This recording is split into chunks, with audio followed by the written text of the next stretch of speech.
allowed to throw on the wheel today. Let's see. Okay. I don't think we have anybody watching. I want to wait a little bit. Yeah. I'm watching. Okay. Give him a couple minutes. Just All right. get yourself ready. Cool. Sounds good. So just since I know that this is recording and eventually will be on CreatiVets' page, I'm just going to kind of talk through a little bit about what I'm going to be working on today. So I have my sketchbook here stuck in my house. I'm very lucky to have a wheel here. I work for an organization called Outreach, and they let me snag one of the wheels and bring it home, which was awesome. But before that, I was kind of sketching out some pieces that I wanted to make. Not being able to produce a lot, I had the time to kind of sit down and think through some new forms. So I will show some of those to you all. I don't know if we can see those. So those are just a couple of the things that I want to try getting started on today. And you can see these are the bit more basic version of them. I like to measure out all of my clay just to make sure that I know that I can reproduce it later. So I wrote out all of the measurements for the amount of clay that I'll be using and kind of measure that out before the video. To do that, I just use a little kitchen scale. I actually have it right here. I got it, I think, from Bed Bath & Beyond. It works really well. You can go between pounds, it measures ounces, grams, every kind of measurement that you might need. But yeah, just to get started, I've got 1 pound of clay here. I think I'm just going to start with a basic cup. I usually like to start off with something small. I've got a couple larger pieces of clay that I'll be working with today. But usually just to warm up, I like to start off with something small and easy. So I actually have a finished example here of what that will look like. So this is one of my pieces. The forms are pretty simple when they're right off the wheel. I don't know if you can see this little attachment here. That's actually added on at a different stage. So we won't be doing that necessarily today, but I can kind of talk through the different things that you can do once you take your pieces off the wheel to change and alter them. So I'm just going to kind of go over the tools that I have with me today. I've got a bucket of water here that just helps. You'll see me add water kind of on and off throughout the throwing process. Hi there, welcome Mr. 21214. So yeah, you'll see me add water. To do that, I've also got a sponge in here and then some other tools that I will kind of go over as we come to them. But most important thing is our potter's wheel. This I know isn't really accessible to most of us at this moment right now. So while you might not necessarily be able to try this at home, I think it's just fun to be able to learn about the process a little bit more. So I'll be kind of walking you all through pretty step-by-step what I'm doing, and feel free to shout out any questions if you have them. I'm gonna kind of move my screen a little bit. I'm having a hard time seeing the comments that are coming up from you all. So give me 1 second here. Hello, Karen Lynn from Kenton Avenue. All right.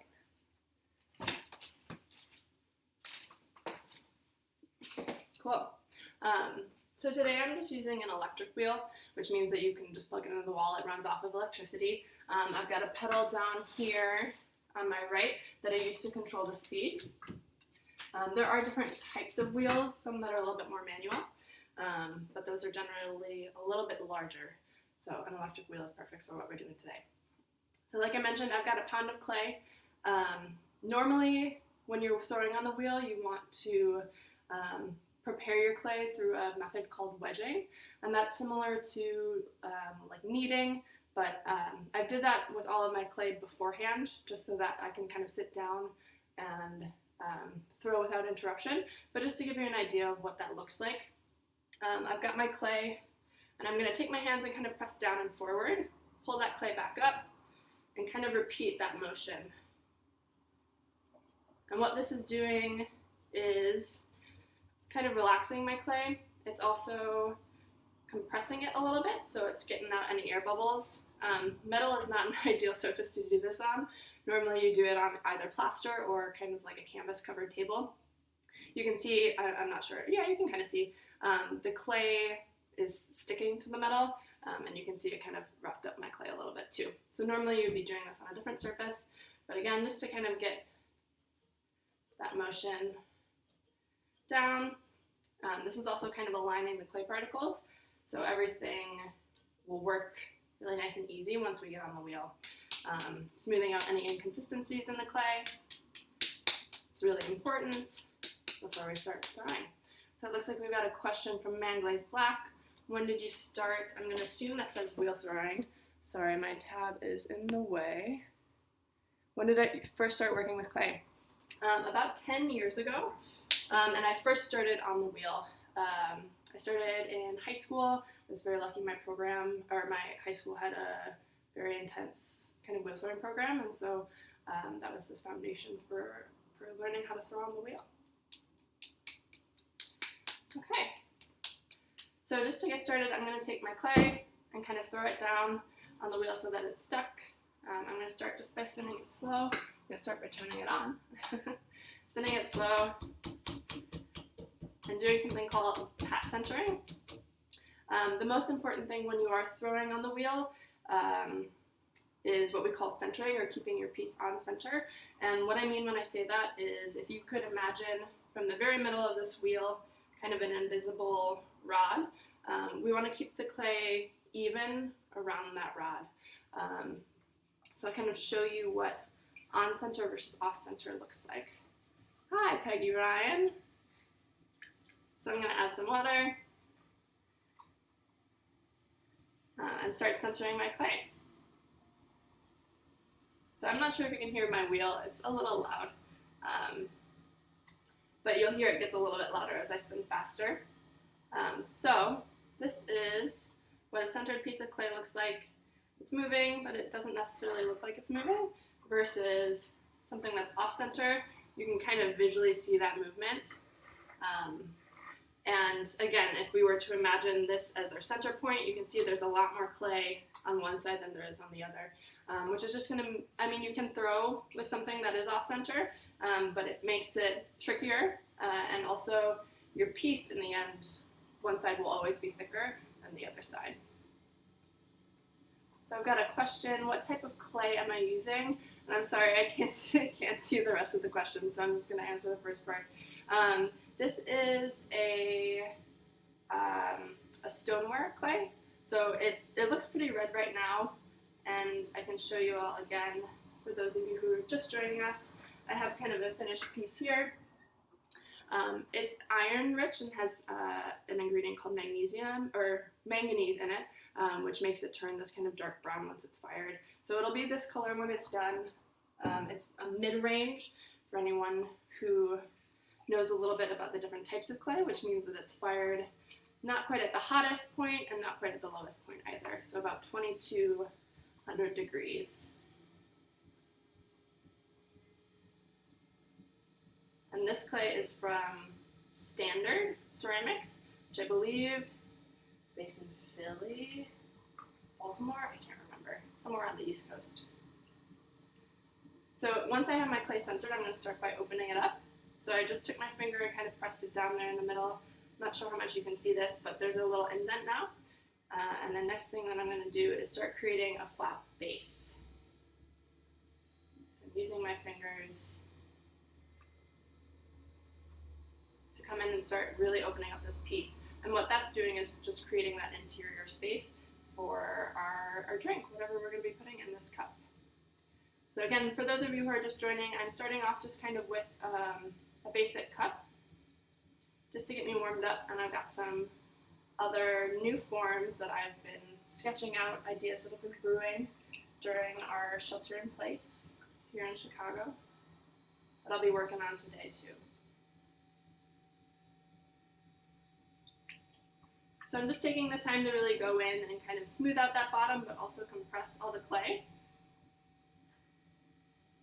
And that just makes sure that as it's drying, that clay won't crack. can see I've got a little bit of kind of a donut shape here now. And then the final step, and the most exciting, is starting to pull up the clay. So I'm slowing my wheel down a little bit for this step.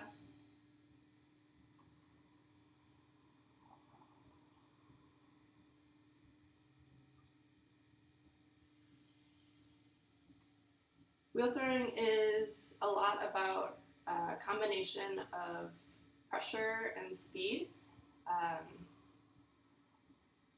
Like I mentioned before, I've been doing this for a long time, and so something like this is pretty much second nature to me. But I like to compare it to learning how to drive when you're first starting off. There's a lot to kind of coordinate. You're thinking about how fast you're going, you're thinking about what your hands are doing, and those don't always match up in the right way. So as I'm kind of thinning my clay out and making it taller, I'm slowing down my speed and just working a lot slower, since that pressure is a little bit more like pinpoint, if that makes sense.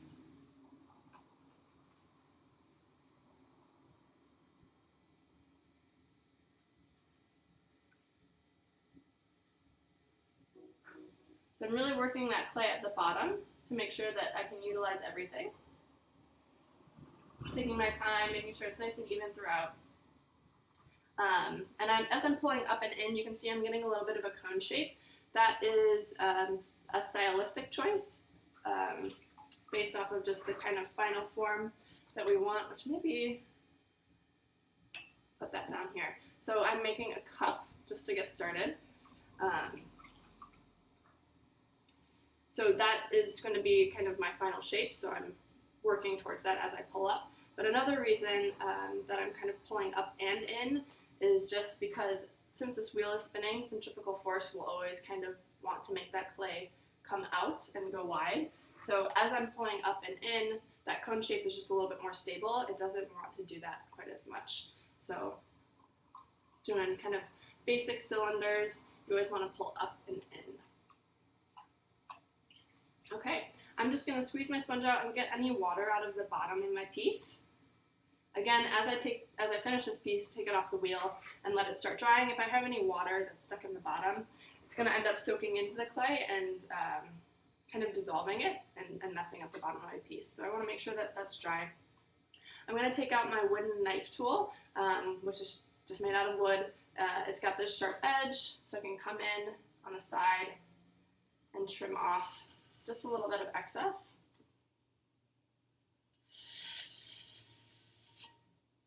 This clay is a little bit sticky. It's got a little bit more moisture in it than I prefer.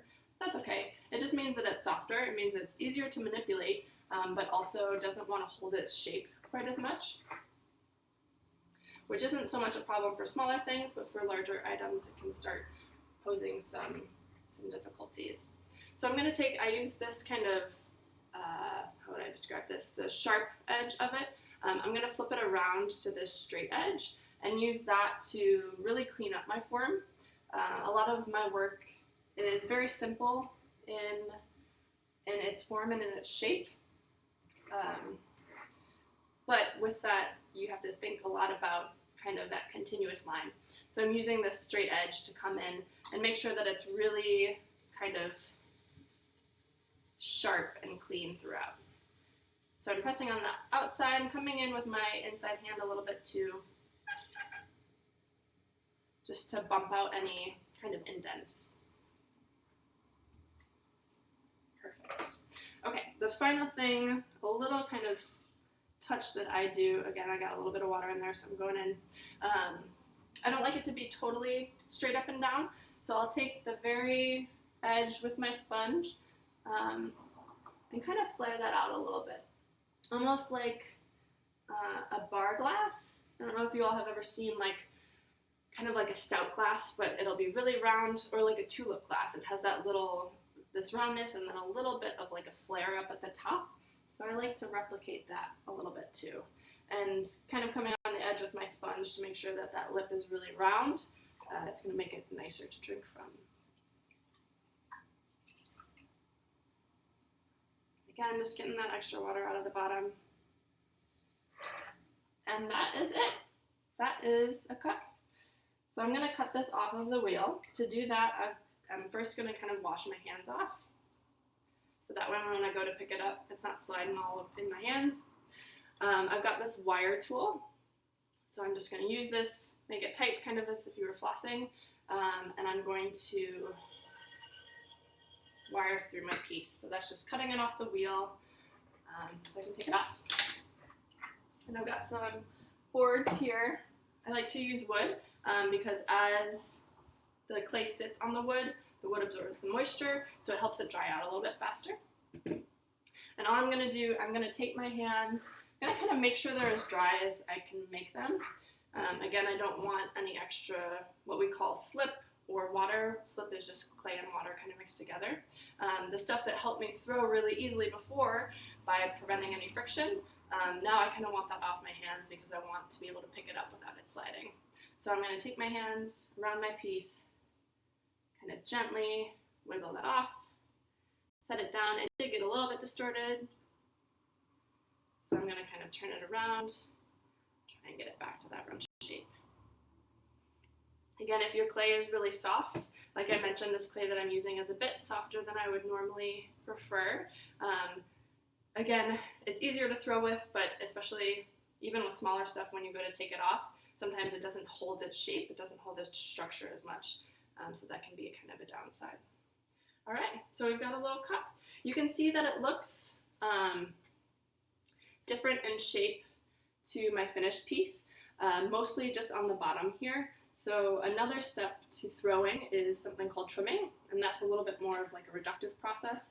So you let the clay dry out to a point where it's not fully dry, it still has a little bit of moisture in it, but it's not, but it's dry enough so that it doesn't kind of want to smush or change its shape anymore. So it'll hold its shape, but you're kind of coming in and just, what I do is I will round out that bottom. So you can see right now this is very 90-degree angle, or it's like a very sharp angle. I like to kind of come in and round that out. If you all are interested in seeing a video on how to trim these pieces that I make today, please let us know, let CreatiVets know. I'm happy to do that. But yeah, so for right now, we're just gonna let this sit. It's gonna start drying out, and we will get back to it another day. So I'm just gonna put that right there. Okay, now that I've kind of warmed up, I've made my cup, my easy, breezy, don't have to think about it too much.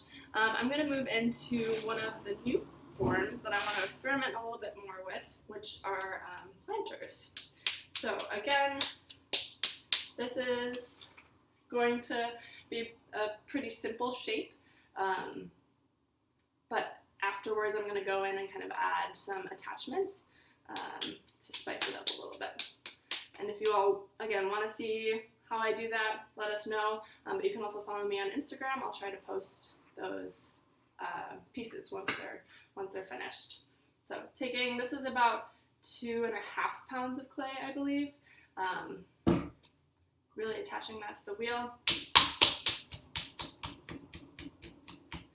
Centering my piece, again, for those of you who missed the first portion of this video, keeping everything in the middle of my wheel as if there was a rod kind of coming up is the most important thing when you're throwing, keeping everything what we refer to as on center.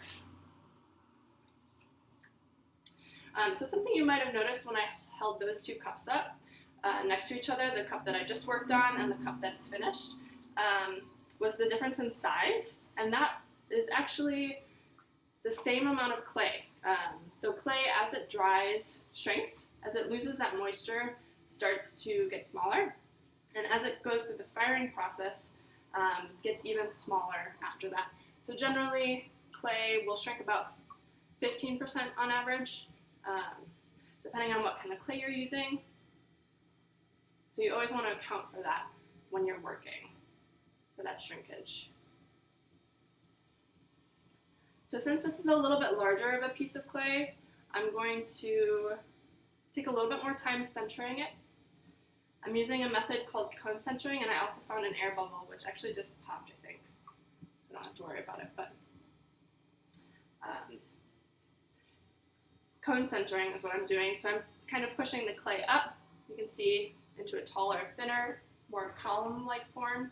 And then I'm going to press it down back into that kind of hill shape.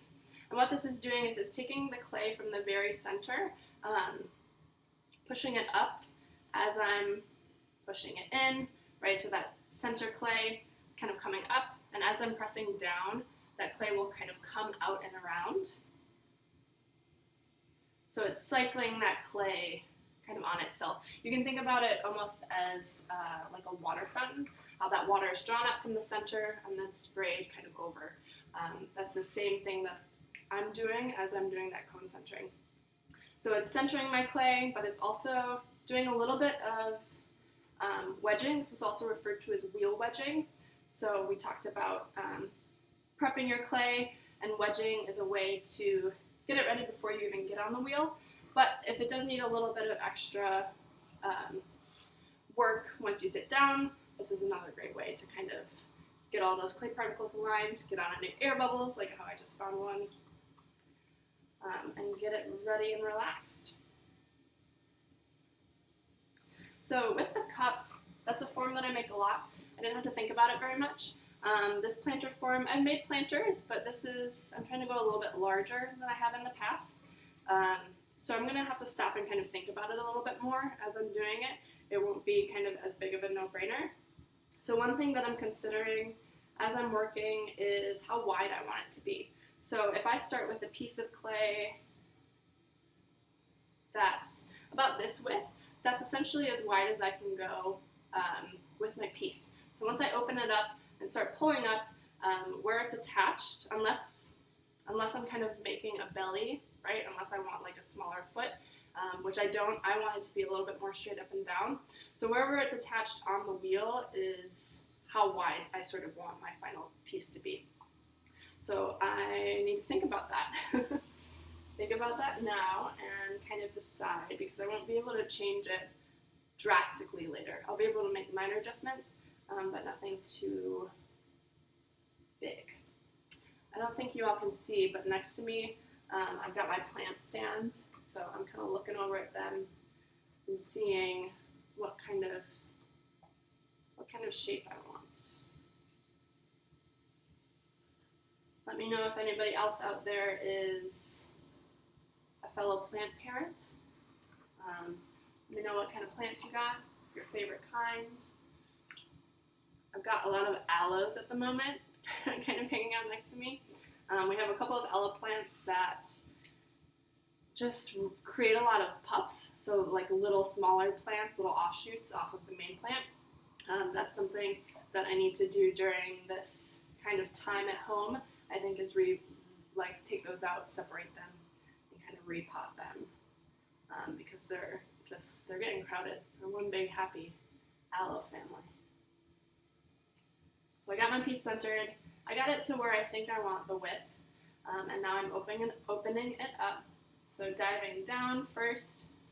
One thing I didn't really talk about when I was making that cup is I don't want to go all the way down to the wheel. Hello, Larissa. Welcome. So if I go all the way down, as I'm pressing down, if I go all the way down to where I hit the metal here, then my piece won't have a bottom to it. So I go down, let me show you. I'm going to take this needle tool, just kind of a sharp metal point, and poke that kind of down into our clay. So I've got about 1/4 of an inch, I don't know if you can see that, it's tricky, about 1/4 of an inch of clay that I leave on the bottom to have a bottom to our piece. So I'm at a good thickness. I'm going to start opening this up.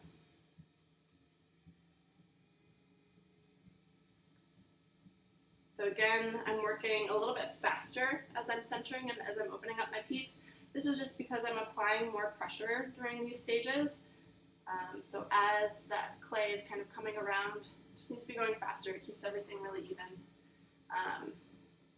Wheel throwing is all about pressure and speed and the combination of those two things. So as I was talking about, I can't go any farther than where my clay is attached at the wheel. So as as I'm pulling out, I don't want to go farther than where that is attached as well. So I'm just being conscious of that. Going in and compressing and smoothing out that bottom.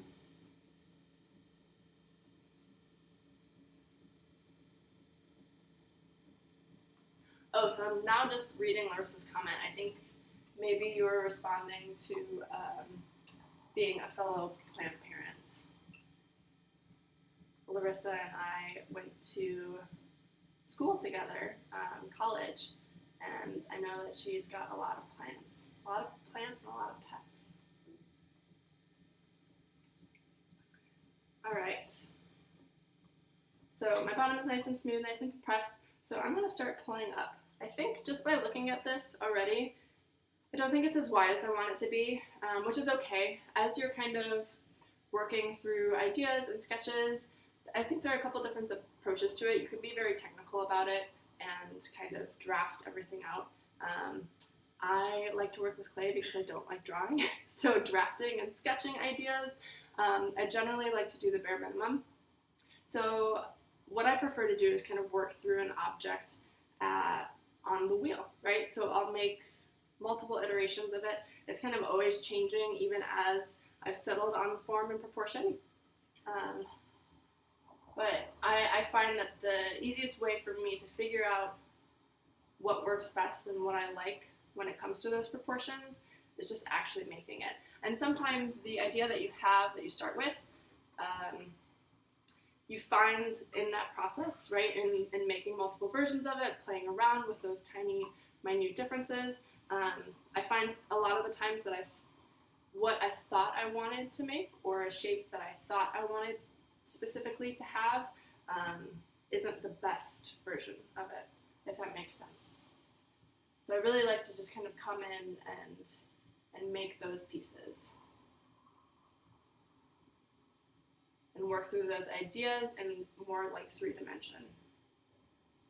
A great thing about clay is you can recycle it as long as it hasn't been fired. So even if it dries out all the way, there's no moisture left in it, you can take it and add some water to it, and it'll break down and it'll still dissolve into that water.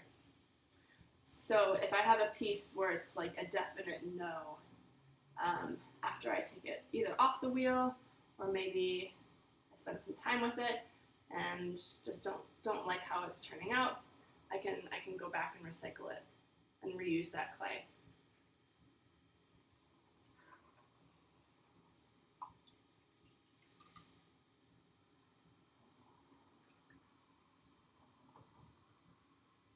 So since this clay is a little bit on the softer side, I just want to be cautious of that. Like I said, the bigger that you start going, the trickier it gets with that softer clay.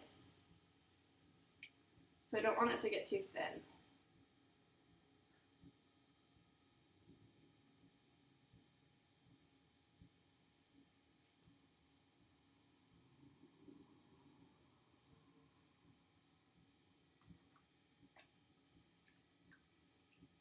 Oh, I think I'm being sent, I forget what they're called. They're little stickers, Sparks. Sparks, maybe. Thanks for the Sparks, Mandays Black.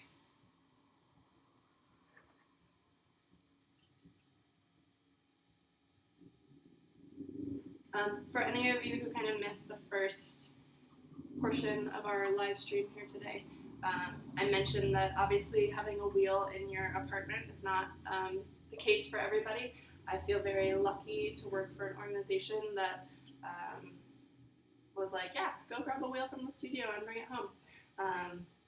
So I work for a nonprofit called Art Reach Chicago, and they do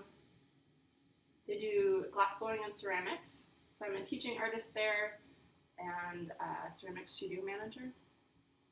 And kind of similarly to CreatiVets, the mission of our organization is to use art as a tool for healing.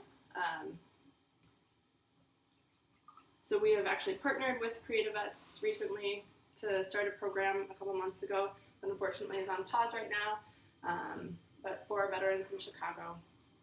They were learning how to work with clay, blowing glass. They were getting ready to move on to their, I believe, like screen printing unit, but we had to stop that for a second.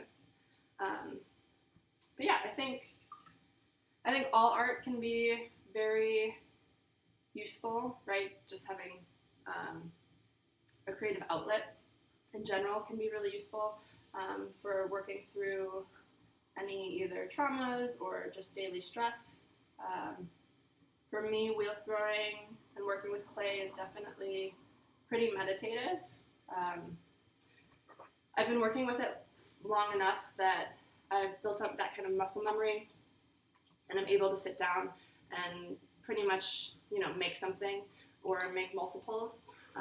So as I'm sitting down and making maybe, 10 cups and 15 bowls, I just find that it gives me a chance to kind of zone out. Not necessarily zone out, but just focus on what my hands are doing and kind of get out of my head for a moment. The folks that I teach, I think, share the same sort of sentiment, especially when you're first learning. Like I mentioned, the wheel there's a lot to get used to. So if any of you have ever tried wheel throwing, you know that in the beginning there's a lot to learn, a lot to adjust to, and figure out how it all comes together. And I find that for a lot of people that is an opportunity to really focus on nothing else than what's right in front of you, and not have the chance to kind of think about everything from earlier today, what you still have to do when you get home, whatever other things might be on your mind. And so it's really a nice kind of mental break from that. So yeah, clay is definitely a tool for me, and I'm glad that I am able to take advantage of it, especially during this time of social distancing and a little bit more isolation, because I'm able to kind of still have that for myself. So thanks for joining us. Big shout out to CreatiVets for providing these videos. I think it's a great way, even if you can't personally, right, like throw on the wheel, just to learn a little bit more about it. And hopefully, if anyone's interested out there, I hope that you're able to take some classes once all of this is over. Thanks, Mr. 2, for the sparks, and Manglaze Black as well.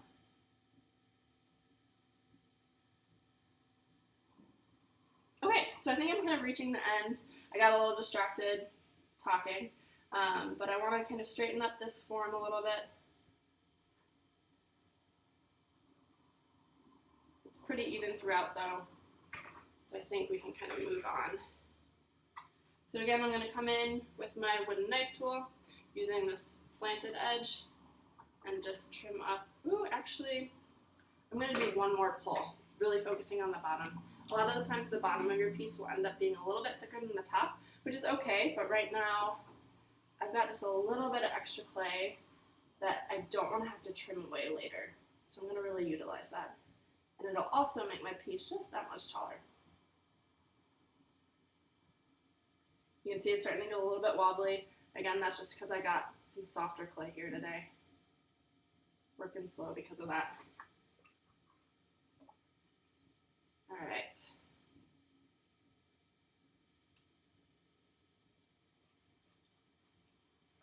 Mr. 21214 asked, why is it called wheel throwing? I apologize if there's more to that question.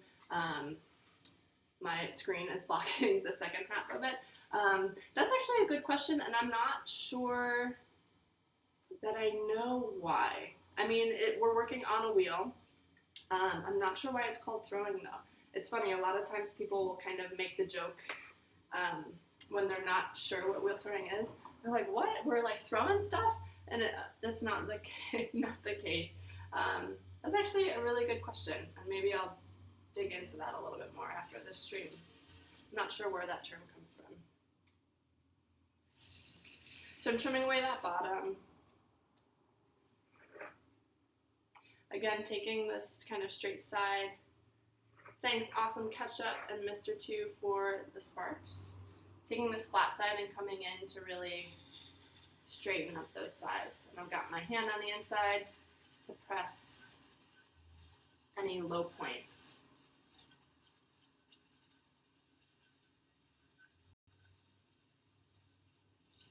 Something I don't think I've talked about is how important it is to work with really steady hands when you're throwing. I find a lot of times when people are first starting, they tend to want to move their hands with the wheel, but since the wheel is moving the clay underneath your hands, keeping your hand kind of in one spot is all that you need, and the clay will kind of move underneath it. Okay, I think this has a little, like a slight flare to it, which I'm not crazy about, so I might try and kind of bring that in.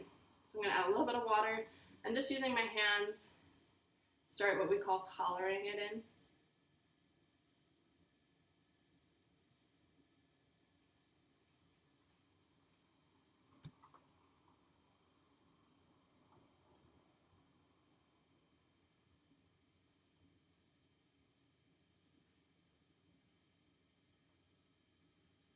And then I'll go back with my one knife tool again to straighten that up the best that I can.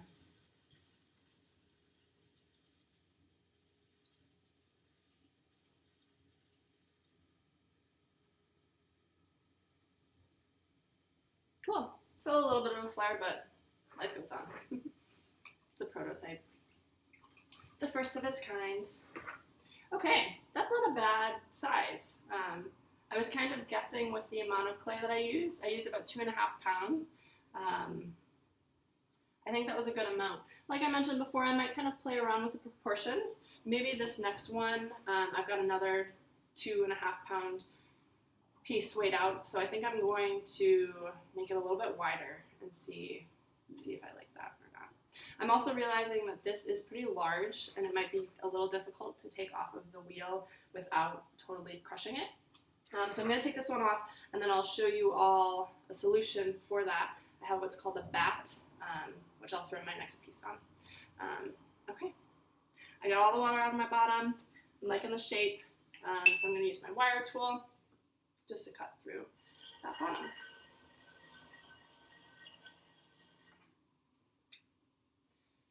And again, I'll go in, wipe my hands as much as I can, get all this slip and water off, just using my sponge.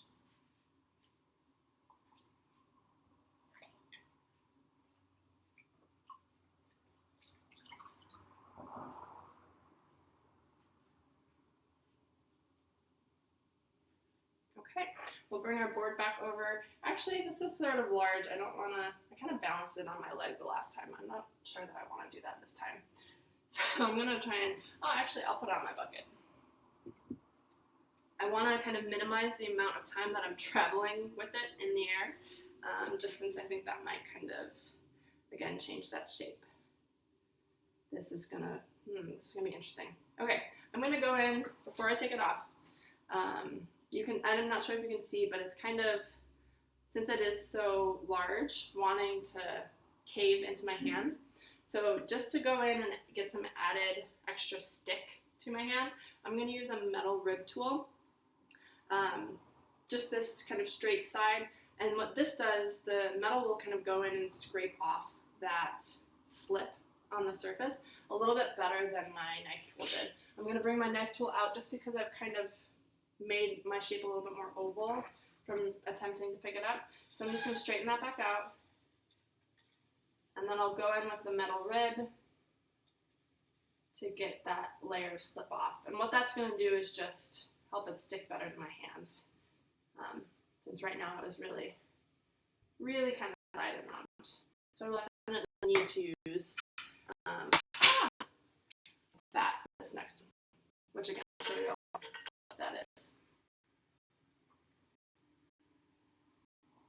So I'm not sure if the camera picks up sort of the difference in surface that you get, but it's definitely a lot smoother. You lose those sort of like throwing lines along that side with the rib.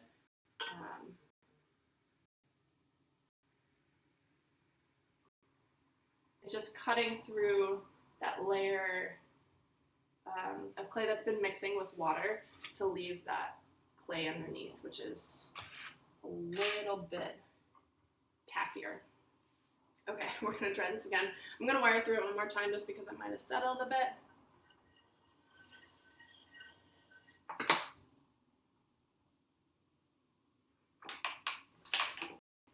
I'm going to scrape my hands. I'm going to grab a towel too, I think. to really dry them off.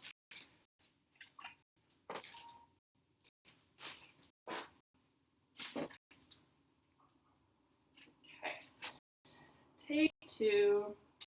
And if it doesn't turn out, like I said, I can recycle this piece if I totally end up smushing it. We'll figure out what to do with it. And I'm just going to try and move quick here. Woo! That's cheap.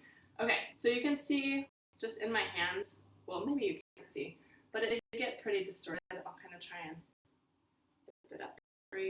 Not sure how much that's picking that up. But it really kind of turned into more of a square shape. So this happens a lot, especially when you're first sort of learning how to pick pieces up off the wheel. All I'm going to do is come in at those high points and kind of softly almost wiggle those up, right? So I'm just trying to get that back into the round shape that we had. And was round once, the clay kind of always wants to resort to that uniform, even shape, especially once it's already been guided in that direction. So I'm just kind of slowly, like I said, going in and wiggling it, working it, and that should help. One thing I will say about clay is it has memory. It remembers movement.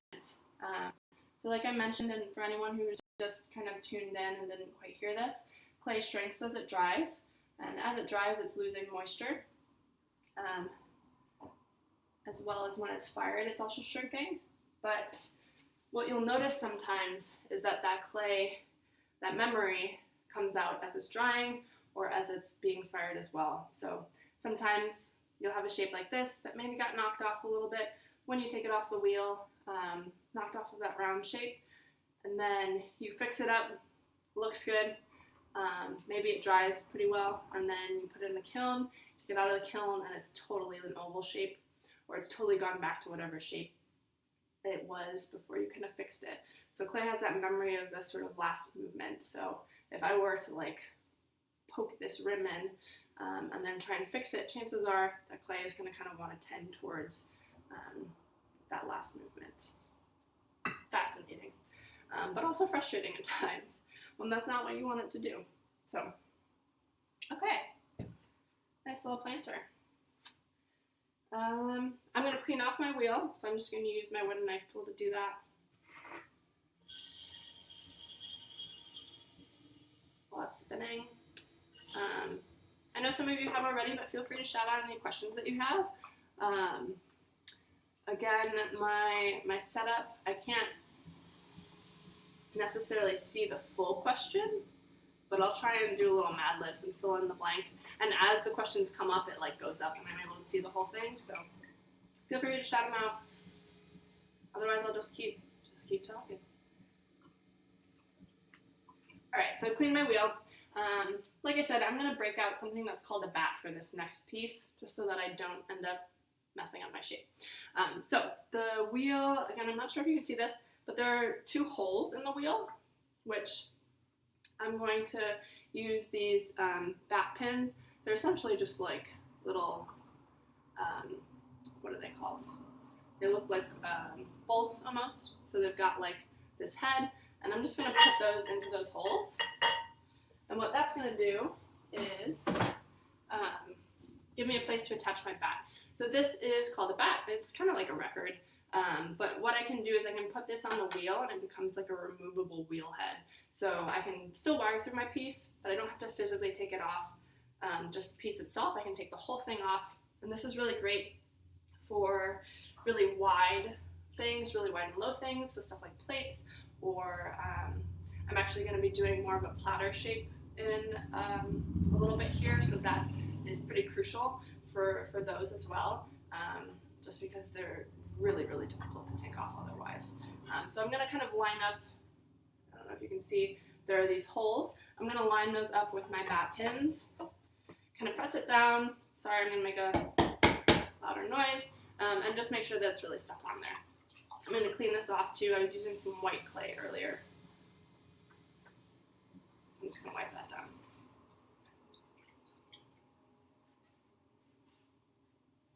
Okay, so planter number 2, we're going to go for a little bit wider and maybe shorter. We'll see. We'll see how the clay wants to work. So again, 2.5 pounds. I pre-measured all my clay out and kind of just have it sitting in a bag, but sometimes the bottom gets a little lumpy, so I'm just going to go around and smooth that out. When you're working on the wheel, you always want to start with, I start with kind of a teardrop shape, and you can see the bottom is pretty rounded, or a circle shape. And the reason we do that is as this piece is coming down onto the wheel, it's hitting this high point first, and then everything else is kind of falling and filling in, starting from that middle point. And what that does is prevents any air from getting stuck underneath.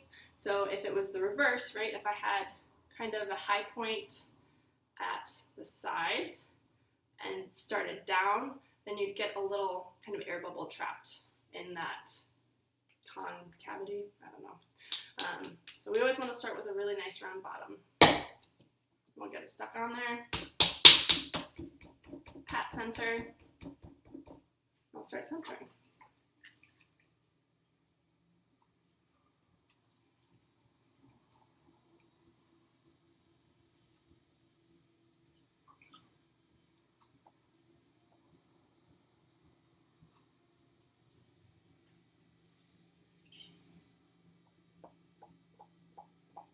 If anyone out there is watching from Chicago, and you are interested in taking wheel throwing classes once we're able to go back outside, the organization I work for, Art Reach, does a drop-in wheel throwing class every Tuesday night from 6:30 to 8, and it's kind of like a no strings attached. You can come in for just one session, give it a go if you're not really ready to commit to a full class, but if you find that you really enjoy it and want to keep coming, you can. It's also nice because you can fit it more into your schedule.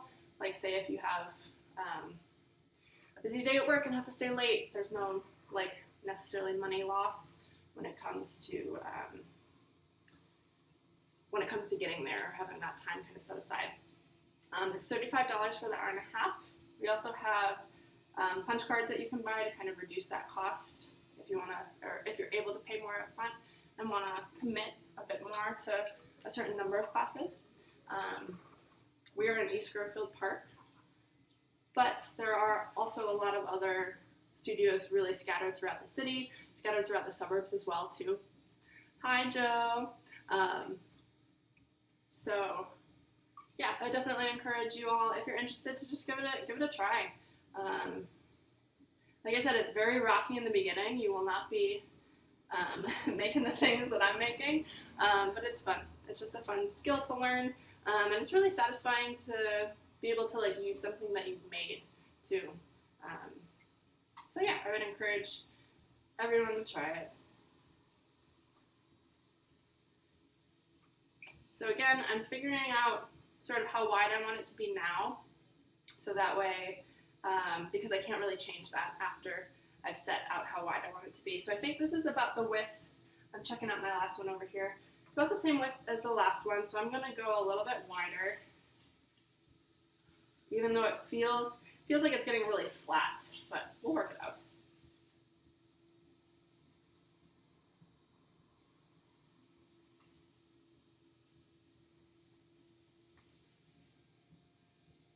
For anyone that's just kind of tuning in, I'm working on some pieces, some new ideas, some new forms. So pieces that I haven't necessarily made before. So you all are kind of working through that process with me, the creative process. And yeah, figuring it out as I go, which is always fun. I think there's a lot of, as I was mentioning earlier, there's a lot of really relaxing and meditative qualities about just sitting down and not having to think about what you're making.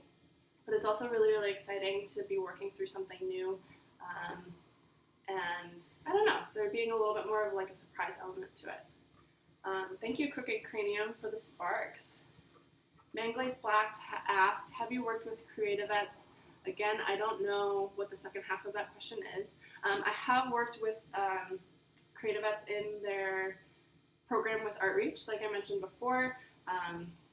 They were working through a couple different mediums, so I worked with them in the clay portion. It went very quickly. I wish that I could have stuck around more for that program. It was a really great group of vets. It was a small group, which I love being able to have the time to kind of sit down and get to know people and be able to really work with them one-on-one. All right, so I'm going to take my needle tool, drop it into my piece, but again, just to check the thickness of my bottom. And that is maybe a little bit on the thinner side. Again, I don't know if you can see that, but it's a little bit under 1/4 inch.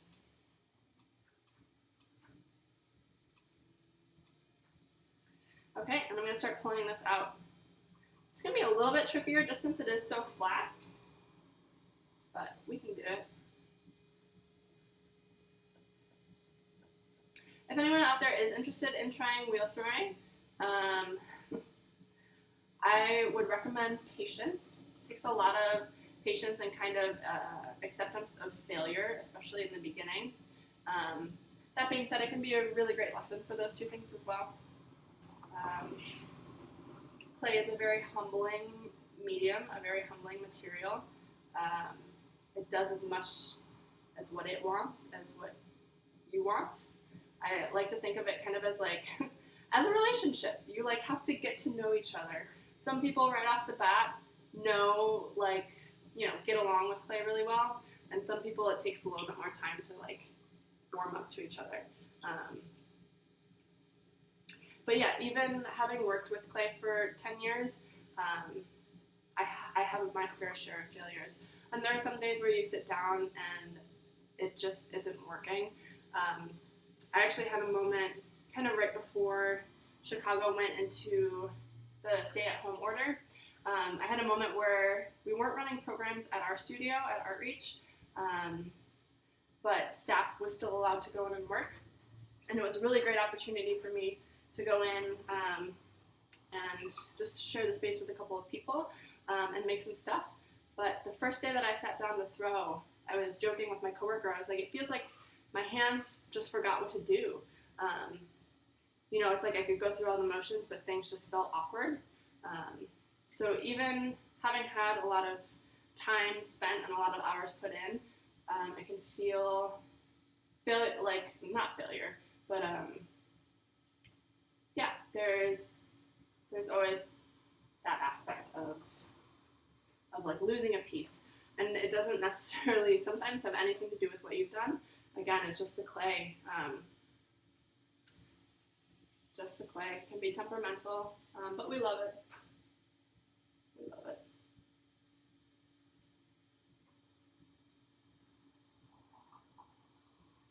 All right, so I've got some questions.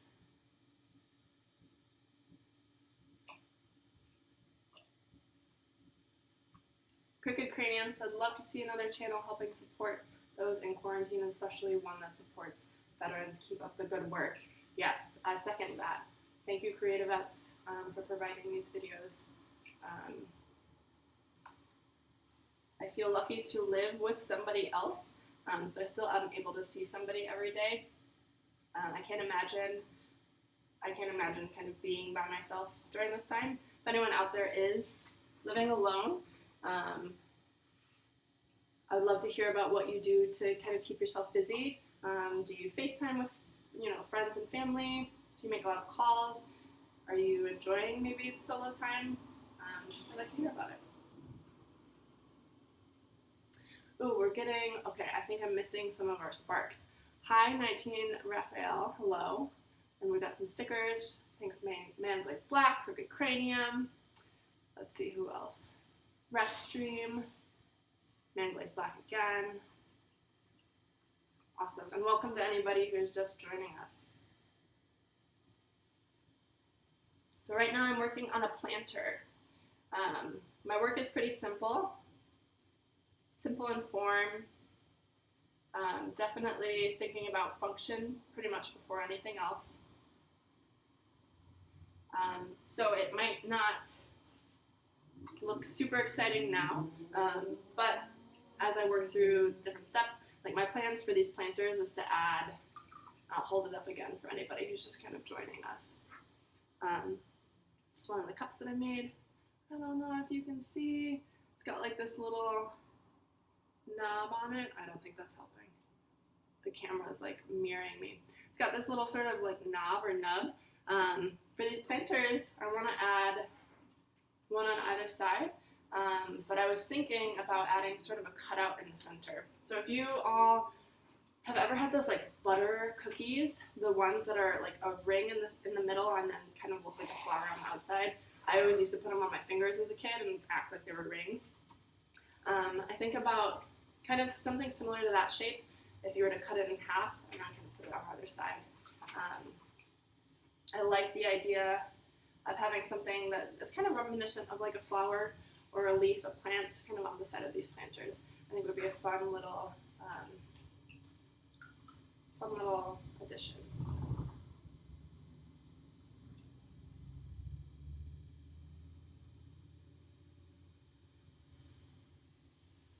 So I'm really working that bottom. So I got some extra clay down there just to give us that added height.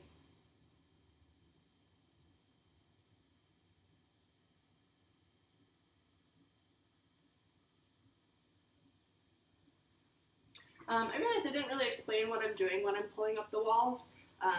So I'm sure that you all have kind of put together, if you haven't already, that they're getting thinner and taller as I'm pulling up.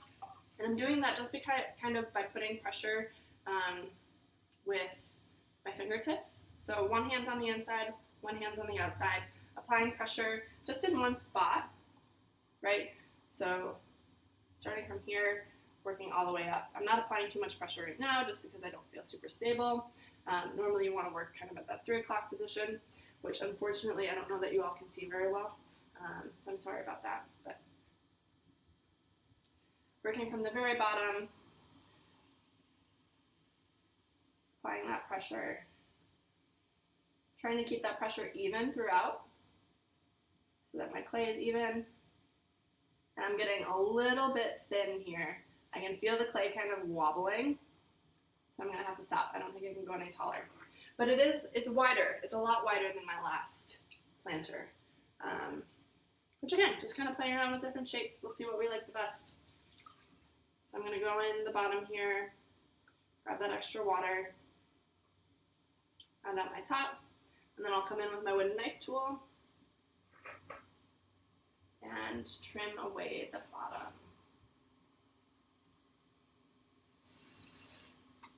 I mentioned earlier that if anybody would like to see part 2 to this video where I trim these pieces, and for anyone who missed, trimming is once you let the clay dry a little bit, enough so that it still holds its shape but doesn't have all of its moisture gone, kind of like a cheese state. We like to compare it to cheese a lot, so like a hard cheese. I'll go in and flip these pieces over to round out the bottoms. And that's also when I'll add those little attachments that I'm talking about. So let us know now, or let CreatiVets know if you want to see that. See a little part 2. And see these pieces all the way to the end. If not, I will be posting them on my Instagram, which is @EmrisCeramics. I believe it might have been posted in the comments here earlier, but it's EMRIS Ceramics on Instagram, @EmrisCeramics. Okay, I'm flipping this over. I am going to just straighten up those sides, which luckily will stay straight now because of my back.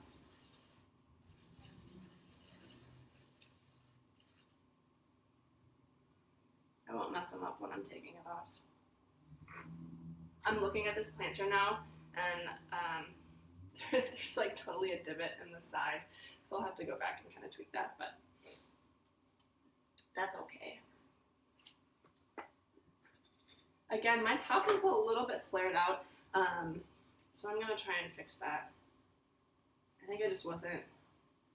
From anybody who saw the very beginning, that cup that I made, I talked about wanting to pull up and in into a kind of a cone shape. I and that just helps your piece kind of fight centrifugal force, so as my piece is rotating, this top portion is always going to kind of want to flare out. I wasn't really doing that as well with these planters, so I think that is partially why I'm getting that kind of flare out.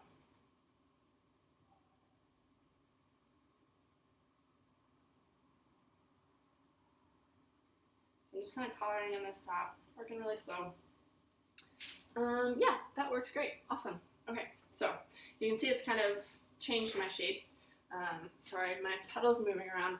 I put plastic down on the floor because I didn't want the floors of our apartment to get covered with clay dust. But everything's just like sliding around over here. We're making it work. Okay, so I'm gonna kind of come in again with my wooden knife tool, really straighten up those sides. Since these are planters too, at the bottom, once I'm finished trimming, I will go ahead and add some drainage holes too. So at the very beginning, I mentioned that I'm working with an iron-rich stoneware, which means that I get this kind of brown color here. Once it's finished, it's also fired to about 2200 degrees. One thing that I really like to do when I make planters is actually use low-fire terracotta. So this is not low-fire terracotta, but let's see, I actually have one right here from my little plant collection. Let me wipe my hands down and I'll show you guys. But Terracotta Planters, I'm sure you all, if you garden at all or like plants, you will know what I'm talking about. They're just the cheap orange, like standard planter that you can get from a hardware store or gardening store. But I made some of my own using just like a low-fire terracotta, so it's that same color, but you can go in and pretty much make whatever shape. This is my jade plant. One of my coworkers gifted that to me after I had kind of a particularly stressful week. So I'm always reminded of her whenever I see it. It was a very thoughtful thing for her to do. My plants are definitely keeping me happy throughout this. You can see I've got a big palm in the back there. I'd like to bring the outdoors in. It's very necessary recently. But yeah, so I might try and make some of these forms out of a terracotta too. The biggest difference is just that terracotta is a little bit more porous, so it can be good for plants like succulents, the one that I just showed you, or like cacti, stuff that doesn't necessarily, the soil doesn't need to stay wet for a long time. So I like to use terracotta for those, and then this one is going to be a little bit more solid, so it's not going to kind of absorb moisture and let it evaporate as easily as a terracotta would.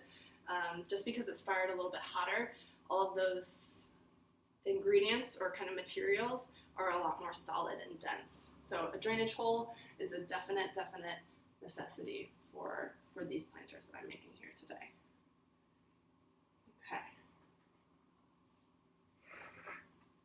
Oh, so it looks like we've got a question from Mr. 21214.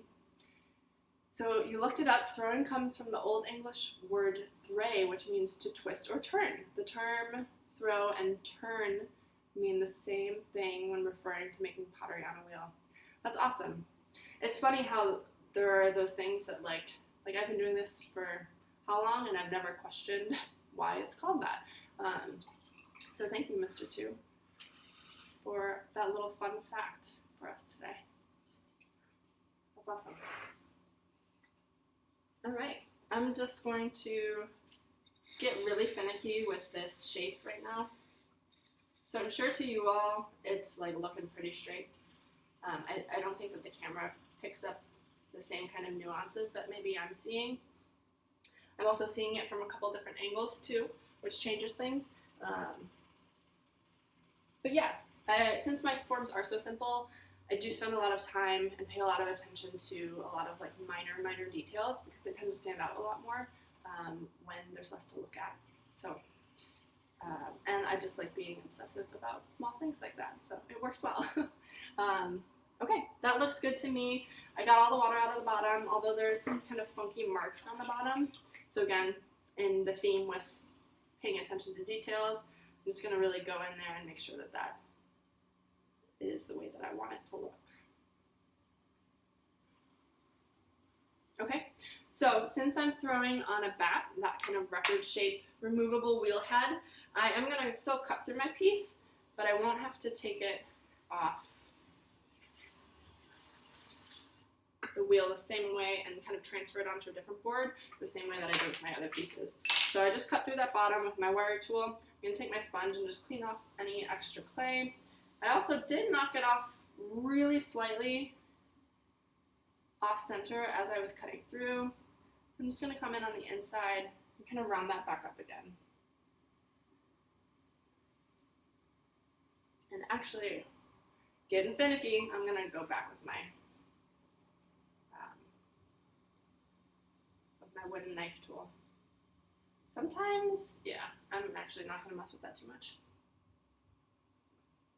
Sometimes bats, it's similar to records, if they get warped or if they have any subtle like bumps in them, will change the shape of your piece. I think this bat was a little bit warped, so it was not perfectly centered, but that's okay. Once it's not moving, you can't really tell it's not on center. So this is planter number 2. I'll show you kind of in comparison to the first one. So you can see it's a lot wider. I was actually able to get pretty much the same amount of height, just a hair shorter, but I'm excited about that. Okay, I'm going to put this one away. Don't know where to put it. I'm running out of room. Put it down here. Okay, so for the next thing that I want to do, I'm also going to use a bat because I'm going to make kind of a low, wide, more like a serving dish. So I have an example here that I'll show you all. This one's really flat. It's almost more kind of like a plate bowl shape, but you can see my hands are dirty. I'm just gonna have to embrace that this plate's gonna get dirty. You can see I've got the sort of little nubs. It might be hard to see. Little nubs on the side. Little fungi. So I'm thinking I want to add sort of like a pedestal almost. If you were to think of like a cake stand, having a little portion that it could be lifted up from. So I want this to be, I think, a little bit narrower and maybe taller, and then have that pedestal underneath. I'm going to have to throw those two pieces separately. So I'll show you how I do that, and then I will attach them together later on once they are leather hard. So I've got my bat again. I'm just going to attach that to my wheel. Clean it off. So I'm going to be using quite a bit more clay. I was using 2.5 pounds for those planters and moving up to, I think, 5.5 pounds for the serving dish. When you start going into plates or those lower, wider bowls, you need a little bit more extra clay at the bottom because it's getting so flat. So that's why I'm using so much. Let's see. Mr. 2, you got another comment. I can't see all of it.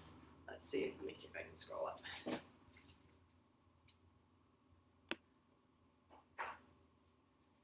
He said, I don't know about a pottery future, perhaps research studies. It is all equally as important. There's a lot of like chemistry and science involved in ceramics. I always like to joke. Sorry, let me get this out. I always like to joke that I didn't, when you're first starting off, you're really just thinking about technically how to make the pieces, how to build up kind of skill more so than the different clay bodies and different glazes and how to make those things. So the more that I started learning about those things and how kind of necessary and key they are, I always like to joke that it's like I went into art because I didn't want to do science and chemistry. I wasn't good at it, but it's always better, I think, to be able to learn about those things through something that you are interested in, right? Like, I'm willing to learn about it for clay because I enjoy it. So I guess it's not that bad. All right, so we've got our 5.5 pounds here, much bigger. Let's see. Thanks, Mr. 2, for the, what are they called? Sparks. Sparks, as well as Manglaze Black. Thank you. Manglaze Black asked, where did you study ceramics? I started, so for anyone who didn't catch the first part, I started in high school, and and spent my first 2 years at the University of Minnesota, which they have an amazing program. I didn't get to spend a ton of time in their ceramics studios. It was only about a semester. And then I transferred to the School of the Art Institute for my last portion of school and spent a lot of time in their ceramics studio. So I got my degree from the School of the Art Institute, which they are definitely a much more conceptual school. My work is much more functional, focused on making pieces that people can use, a little bit more of like a product-based piece. So I had some challenges there, but overall, I feel very lucky for the time that I spent there. A lot of key parts of my life now are because of SAIC. I also know that CreatiVets does a program with them. I'm not sure what the status of that is with all of this social distancing and with the kind of time off that we're all having to take because of coronavirus. But definitely check out their page. They do kind of a 3-week intensive with vets from all over the country. And everything is provided to them, housing, food, I believe. And you get to spend time at SAIC, kind of taking advantage of all of the things that they have to offer. So really, really cool opportunity. Definitely be sure to check that out on their website and apply for that if you're interested. Ben is shouting out SAIC. Yes. Ben was one of the participants in that class and then went on to actually study at SAIC.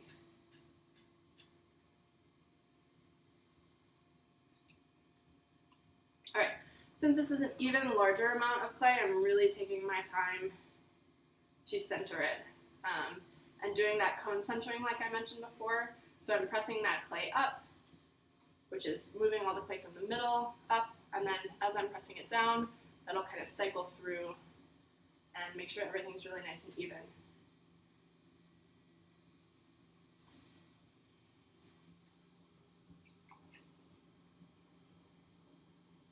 Oh, it looks like as of now, we're still set to have summer. Again, I can't read the second half of that comment, but it sounds like they're still set to do summer classes at SAIC, so definitely check that out and apply for it if you can.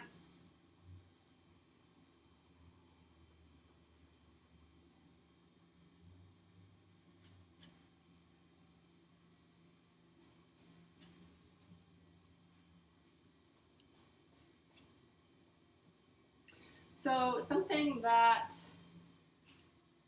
I think some people maybe realize, but is just like a big aspect of wheel throwing is the kind of smart strength that you have to use. So as your pieces start to get larger, the inevitably harder it is to kind of move them around in the same way. So it just takes a lot more kind of energy to do that. It isn't necessarily about muscle strength, right? Obviously you need a certain amount of strength to move around a larger piece of clay, but it's more so about using your body kind of in a smart way. So again, coming into like physics, something that I don't fully understand, but since the wheel is rotating, there's a certain spot, which is maybe about, I think 7 o'clock, 8 o'clock, where you want to press when you're cone centering to really move that clay. And you can see that I'm locking my elbow into my leg. So I'm actually using my leg for strength as well.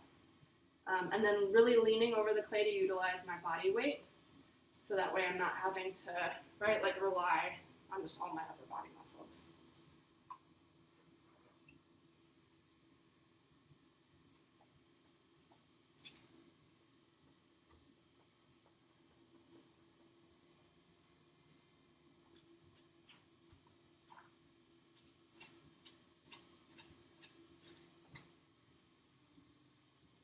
Okay, I forgot what I was making for a second.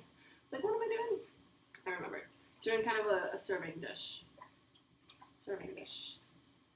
For all of the parties that I'm gonna have once Social distancing is over.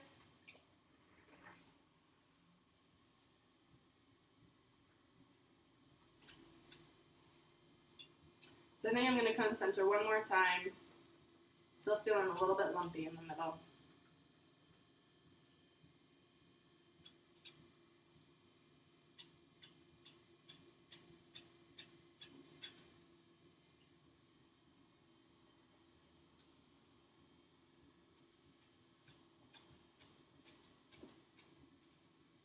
Okay.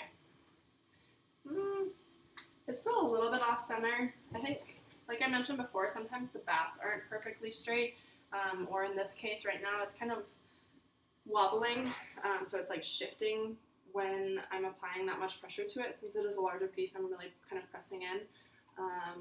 Ooh, it looks like we're getting some sparks. Manglazed black, Ben, another one from Manglazed black. Thank you, thank you. But since my bat is moving, it's making it hard to get it perfectly on center. I'm not going to get too caught up in that today, just because I'm almost never going to be able to get it perfectly on center because of that bat, but also because it's a prototype, it's a sketch. So as long as I can get the kind of general idea across, I think that's the biggest, most important thing. So like I said, I'm not going to spend too much time on it. I'm going to go low and wide like I did for that last planter, just to get us started, because this serving dish is going to definitely be on the wider side.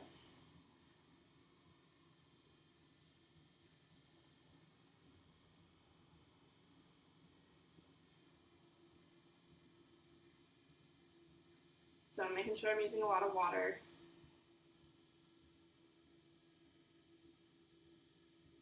I'm going to go wide before I go tall, just because if I go tall and then wide, there's not as much kind of stability in doing that. And then also if I go tall, I'm kind of already thinning out my clay, and then if I go wide after that, it's going to thin it out even more. So there are techniques, like there are people who do it in that way, especially with maybe like smaller bowls. But since this is a pretty, what am I trying to say? Since this is a pretty wide base, I'm not going to worry too much about bringing it up and then out. If I wanted something with a really, really narrow base and like a wider rim, then I would do a technique like that. But you always have to account for the fact that that clay will thin out as you bring it out. But for right now, I'm going for a wider base, and then we'll work on the height later. I'm also paying attention to my thickness. It can be really easy to misjudge how thick your clay is when it's this wide. So I am going to grab my needle tool again and just double check. So we're a little bit thicker, closer to about 1/2 inch, whereas before I was doing 1/4 inch. I'm going to go down a little bit more, but not too much. This is something where if it is too thick, like when I cut it off and when I'm trimming it, I can go back and trim it to be a little bit thinner. So I'm not going to worry too much about getting it totally thin. Another concern, and something, again, I was talking about how even after all the practice I've had, I make a lot of mistakes and end up with moments where it's just like, oh, well, that didn't work. Sometimes as you're cutting through with your wire tool, that wire tool will kind of, it's not getting all the way flat with your bat. So as you're cutting, sometimes you need a little bit of extra clay just so that you don't cut through the bottom of your piece. That happened to me pretty recently. I made like a really nice platter, was super excited about it, went to cut through it and just like cut a big hole through the middle. Tough. So we're trying to not do that. Our goal is to have a product at the end. Okay, I think this is about as wide as I want to go. I've also got a ruler here. A lot of the times when I'm throwing more production, I'll use the ruler just to make sure that stuff is kind of in the same size. But as I'm working through a piece too, I like to get an idea of like how wide it is when I'm opening it up, kind of working through the steps and knowing what I need to aim for in each step, just so that way it can be similar. So right now I'm at about 10 inches wide, and that'll change a little bit, but just a good marker. So something that's really important with plates or like a form that I'm doing right now with a wider base is compressing. So I didn't talk too much about this earlier, but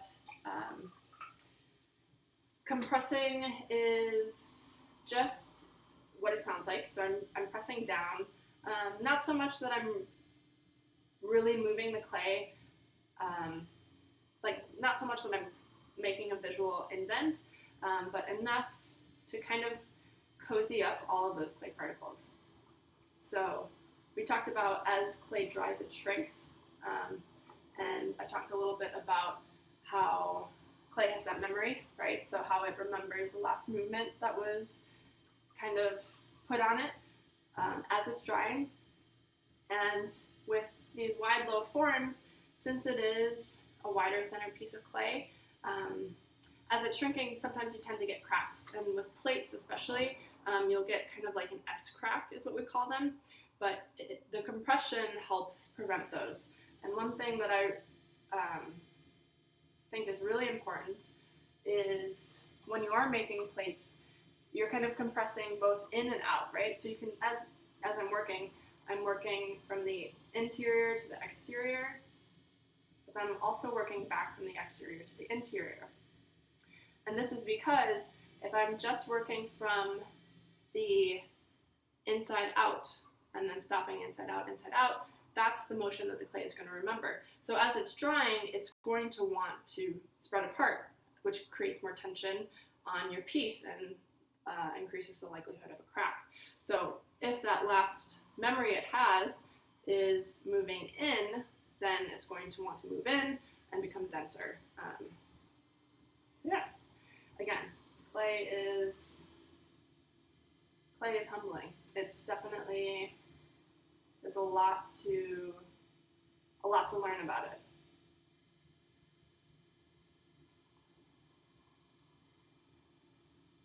And it's temperamental at times, but we love it. Okay, so I think I've done enough compressing. So now I'm going to start kind of pulling up my walls.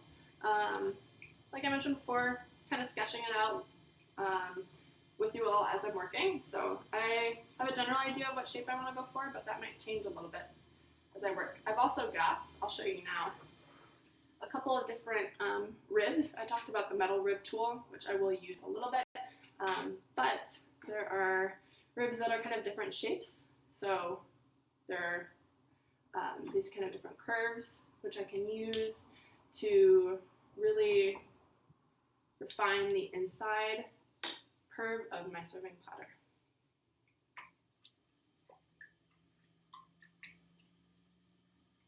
So I'll be using those in combination with just my hands to get the shape that I want. So I'm going to start by pulling up and pulling up and out a little bit.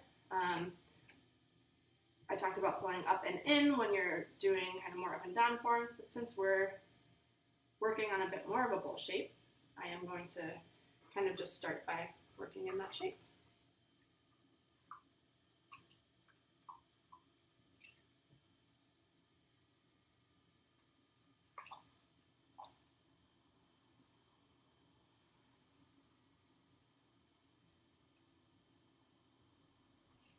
So it's a little bit off center. I'm not sure if you all can notice this, but it's a little bit higher on one side. It's kind of rocking as it spins, which isn't ideal, especially since this clay is a little bit softer. It's going to make it kind of trickier for me, but it's a challenge. Let's see if I can work through it.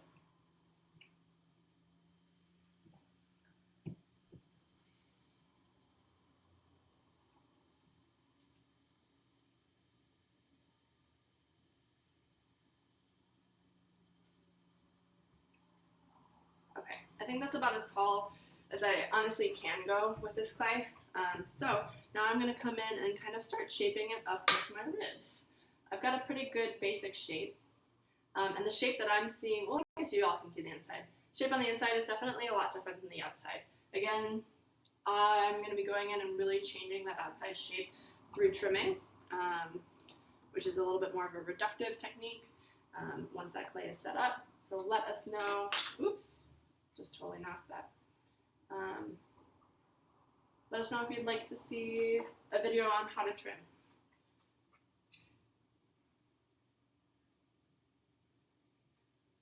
So I'm really, again, since I'll be trimming the outside, really focusing on that inside shape right now and not worrying too much about what the outside looks like.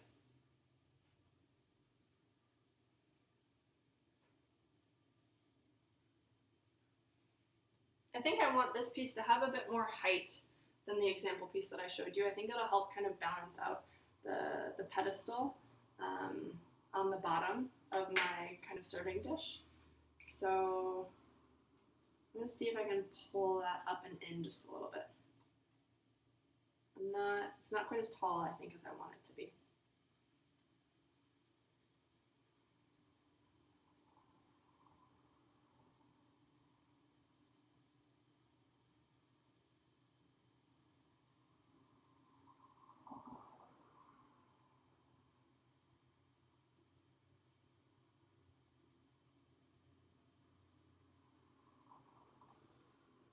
If I need to, I can draw a little bit more from this bottom portion as well. So since this is a little bit more wobbly, it's a little bit more off-center, I'm really slowing down my wheel, really working through this slowly, just because sometimes you'll kind of catch the clay, and once you've done that, once you've let me explain that a bit better. You'll kind of catch the clay, it'll ripple and tear, and there's really no coming back from that. So I'm just working really slowly through that. And it looks like, oh, let's see, oh, my eyes. I had an eye appointment scheduled and they had to cancel it, obviously because of social distancing, but I'm feeling it right now because I can't read what this name is. Looks like Miss either OEF5 or D. I'm not sure, but thank you for the sparks. Just misses. Thank you for the sparks. Okay, so I think I'm going to kind of come in with this orange rib. And this one is actually not made out of wood, it's made out of rubber. But it's got a little bit of flexibility. You can see we bent it a little bit, but it's still pretty stiff. And it's just got a really nice shape to it. I like using this for like the corners of my dishes. And then let's kind of curve that up a little bit more.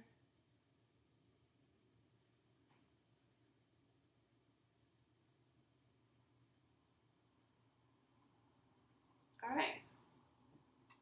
I think this is looking pretty good.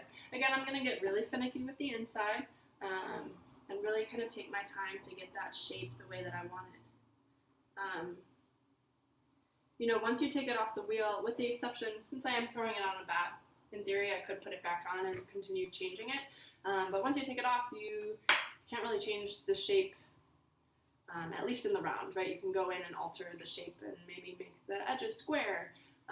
Or cut the top portion off. You can definitely still change the shape, but you can't make those really minor adjustments in the form itself. So I'm really focusing on this inside line to make sure that it's nice and smooth. And yeah, just has a shape that I want it to have.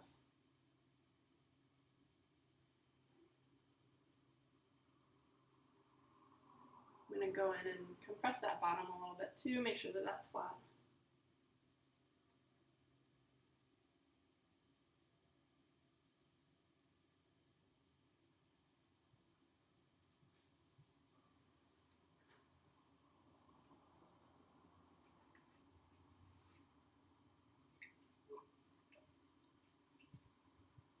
Oh yeah, Operation Enduring Freedom 5. Again, I can't see the second half of your comment because my second screen is in the way.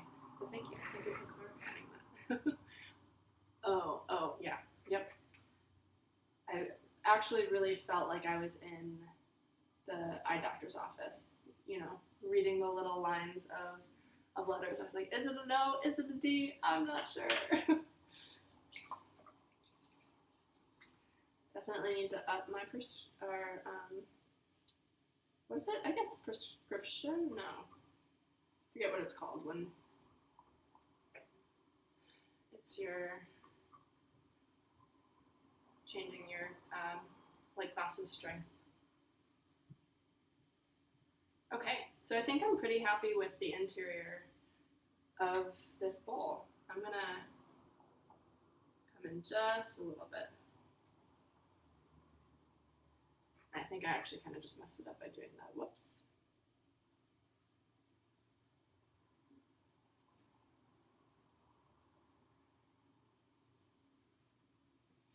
The same way we talked about clay shrinking as it dries and kind of having that memory, the same way that form will sort of change in either its roundness or by cracking. Sometimes as it dries and as it's fired, you'll actually see, especially in bowls, parts that are thicker or like those higher parts, what maybe looks really smooth right now sometimes won't be as like smooth of a line once it's fired. So I do really try to pay a lot of attention to that now, just so that way it can look as smooth as it can be later on. Because that clay will kind of exaggerate those high and low points as it dries.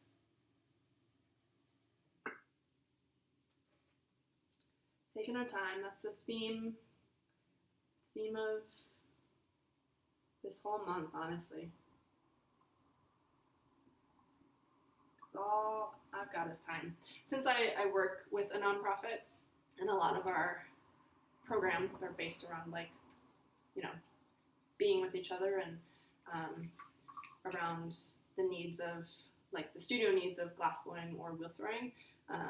All of our programs were canceled. A lot of them too are for youth, and so we did like an after school matters program for high schoolers, and we were doing some in-school programming as well.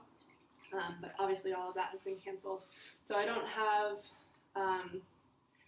a big opportunity to work from home. A lot of the stuff that I've been doing is mostly just working on my own kind of brand. And like I said, sketching through some different ideas. But it's been really different for me to adjust to not having a routine or not having sort of anything specific that I need to do that day. Since everything that my job entails is actually physically being there. So, it's got a lot of time. Got a lot of time to fill.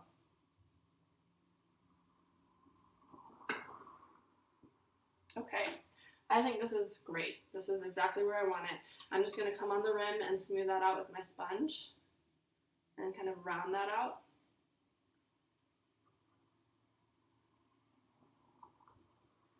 And we're good to go.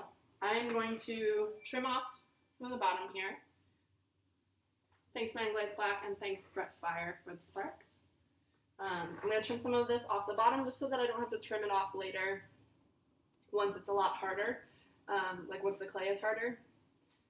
And I can recycle it a little bit easier now than I would when it's dry. So I'm trimming all that excess off now.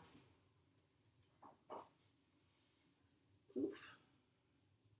And then I'll throw the little pedestal, and let's see what time it is. It's about 12:36, so we'll see where we're at after the pedestal. I might also make kind of like a smaller version of this. It'll look a little bit more like a cup or like a chalice. We'll see if we have time for that. But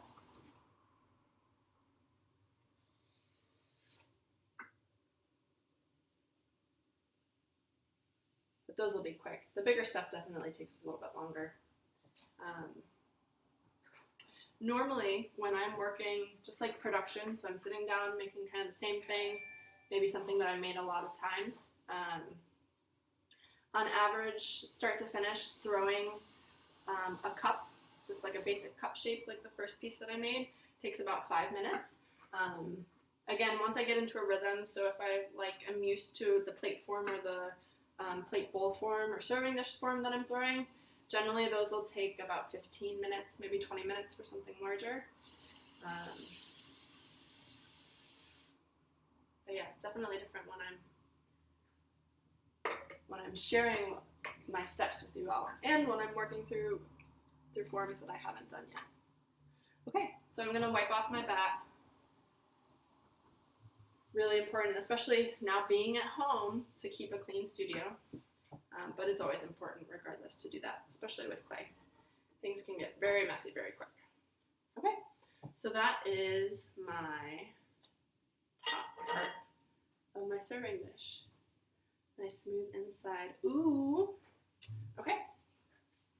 So before I get started on the pedestal, I think I'm just going to rinse my hands off. I'm going to show you all, I showed the sketch in the beginning of this video, but I'm not sure actually that anyone was even on the stream at that point. So I'll show you the sketch that I have of the piece that I'm envisioning, just so that you all can see what's in my head.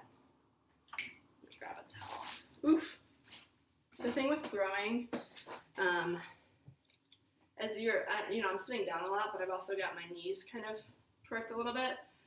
It's nice to be able to just like set things down, but it's also definitely, you like go to stand up and it's like, oh, can't stand up, I can't walk straight. Definitely important to keep moving throughout all this. Okay, let me grab my sketchbook.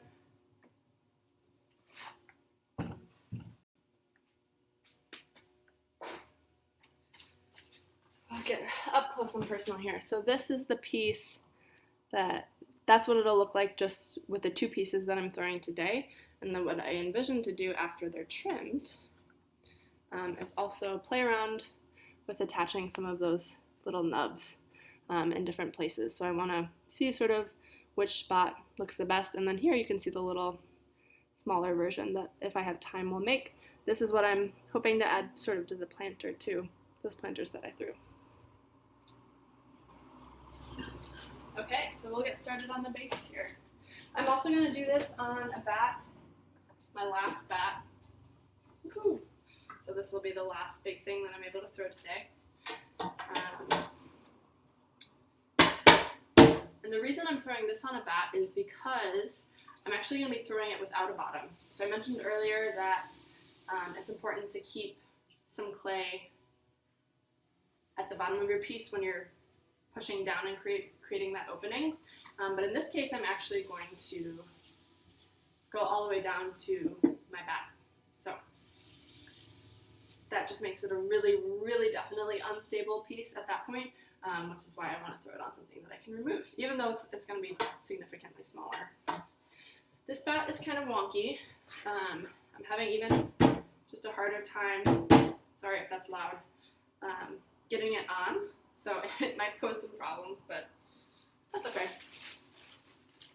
Okay, so for this pedestal, I'm not really sure how much I'll need. I grabbed a pound. So we'll see. Maybe it'll be too big. Maybe it'll be too small. We'll kind of play around with it.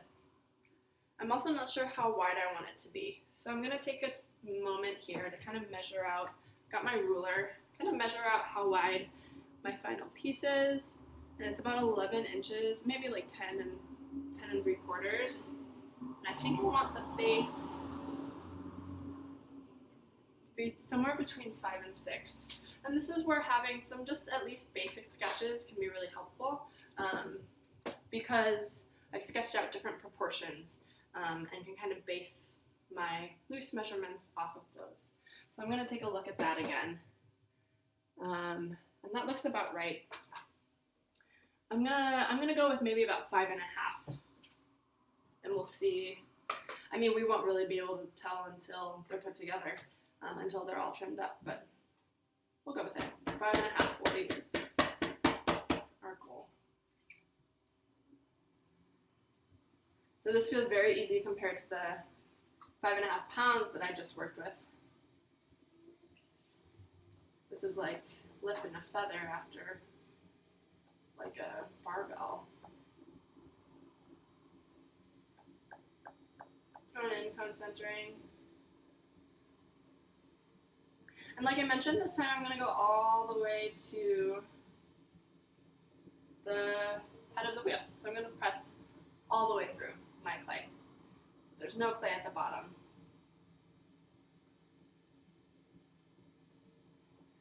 I'm I'm going to open this up.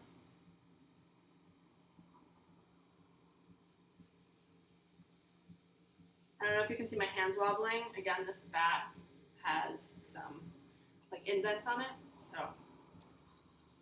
this piece is going to be a little bit wonky.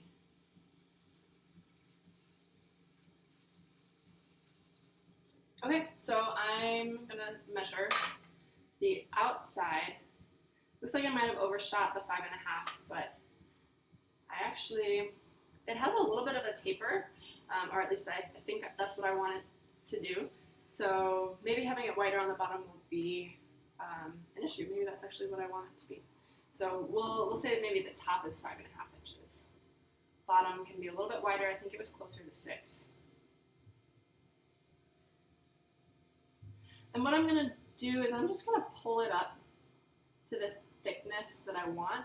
It might be too tall, but it's definitely better to have a little bit of extra height that we can cut down later on rather than it being too short. So I think I'm just going to pull it as tall as I can.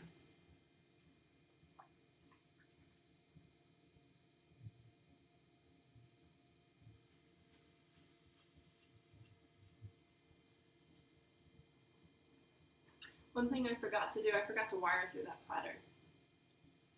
I'm going to do that after I take this off. It's always easier to wire through the clay now while it's still soft rather than once it is hard, leather hard. It's never fun to try and do that. But I oftentimes forget.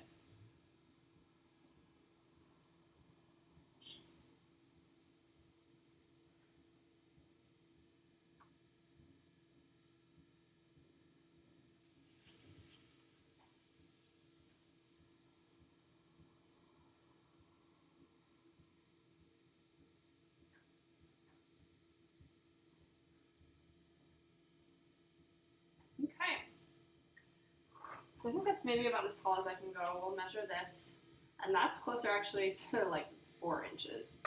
So I'm gonna widen that out. Again, using my trusty wooden knife tool, I'm gonna go along the edge just to trim a little bit of excess. You definitely wanna leave a little bit more at the bottom when you're throwing an open bottom piece, or what am I trying to say? You want to leave the bottom a little bit thicker than you would normally if it had a bottom to rest on, and that's just going to help with the stability.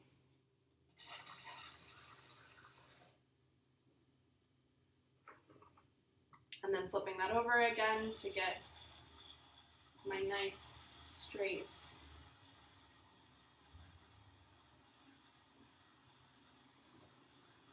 wall. Okay, let's measure that. We'll see where we're at. And we're at maybe about 4.5. So I want to go a bit wider. Let's see. I'm going wider, and I said that sort of like, mostly because I did like that sort of taper that was happening. Again, this is where, for me, playing around with actual physical pieces is helpful in kind of figuring out how wide or how much of the slope I want, and really working through it in 3D is important. So right now we're at about 4 and 3/4, and I wonder what the base is at. I'm going to try and bump up that base a little bit. This might be kind of risky, but I'm going to go for it.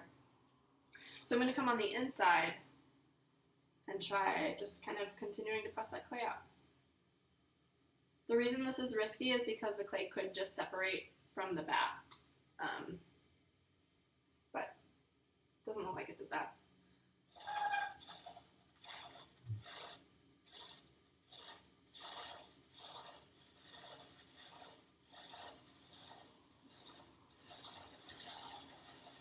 Yeah. Okay. We're not even at 5 inches still. I'm going to come on the inside and see if I can just bump it up that way.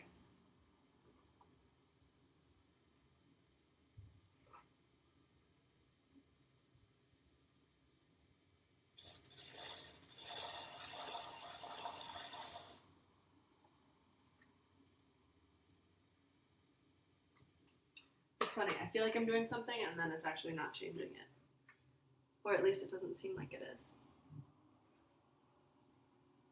I'm debating whether or not just to run with this, because I do, like I said, I like the sort of taper that it has, but I'm feeling like it might be a little bit too small. I won't really know until I can put the two pieces together. So it's just kind of, yeah, making a decision now of what I think will work best later in combination with what I have to work with like immediately. I think I'm going to try to continue bumping out that base and get that top a little bit wider. I think, why not? Why not?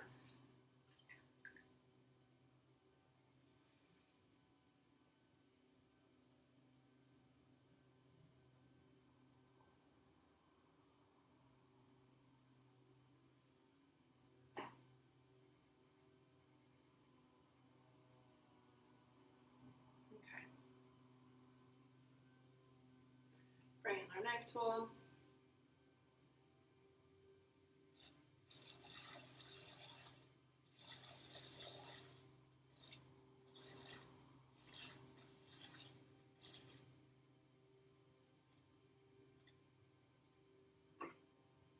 So again, this is where using that ruler and kind of measuring can be really helpful, because I know when I started, my ring was at about 6 inches and I thought that that was going to be wide enough.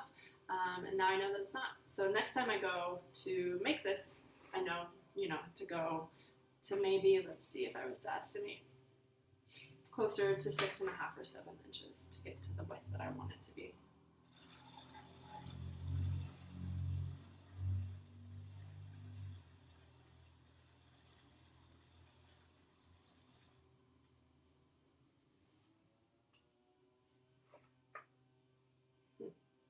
Alright, I gotta bump this up, brother. We're still at 4 and like barely 5.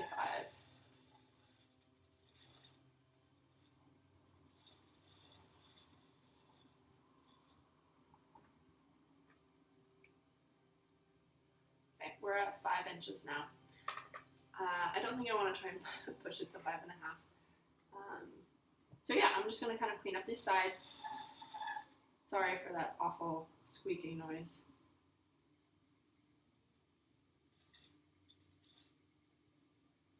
Make sure those are really nice and straight. Looks good. I think the height's pretty good too, actually. If I were to want it to be taller, I would have to add more clay. So I would probably, what was this? This was 1 pound. I would probably go to like 1 pound and 4 ounces. Just to adjust that size. But we'll see. Like I said, we won't really know until I can put those two pieces together. So I'm going to round out that rim, although it's not as important since that rim will end up kind of being flattened anyway to attach the two pieces. But just a force of habit, I'm going to round that out. I've got a little bit of clay on the inside of my bat that I'm going to try and scrape off.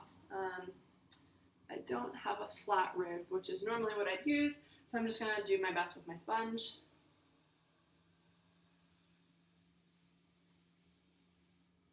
And then I'll clean up the outside as well. And then I'm going to run through this with my wire tool. Again, since this doesn't have a bottom, I have to be a lot carefuler. If I just ran this through, it would kind of change the shape. Since this ring at the bottom is going to be a lot easier to manipulate. So what I'm going to do is I'm going to get my wire tool taut. And then I'm going to start spinning my wheel, and I'm going to slowly, I'm not going to go all the way through at once. I'm going to wait for this to essentially go around the whole piece and then come a little bit farther, go around the whole piece, come a little bit farther. Oh, it looks like we have a question that I missed. Do you have your own ceramics? Give me 1 second, I'm going to cut this off and then I'll peek at the rest of your question. So you can see I'm moving a lot slower. And I've broken through. I'm going to slow down and stop. Did kind of alter my shape a little bit, but it's okay. And yeah, we'll take that off. Let me see. Let me get a peek at this last question.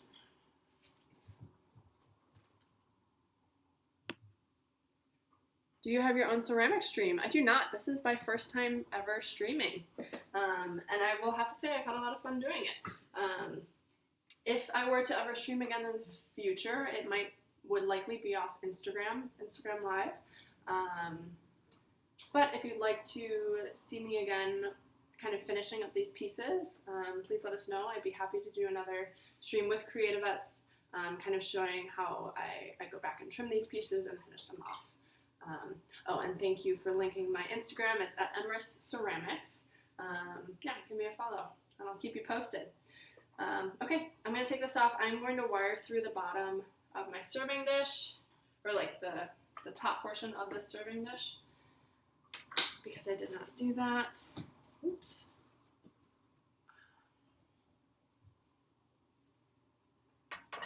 And then we'll kind of take a look at the pieces together and see how they're looking. I do feel like, so I think I hit 5 inches with that top portion. I do feel like I need it to be wider, just looking at it sitting here.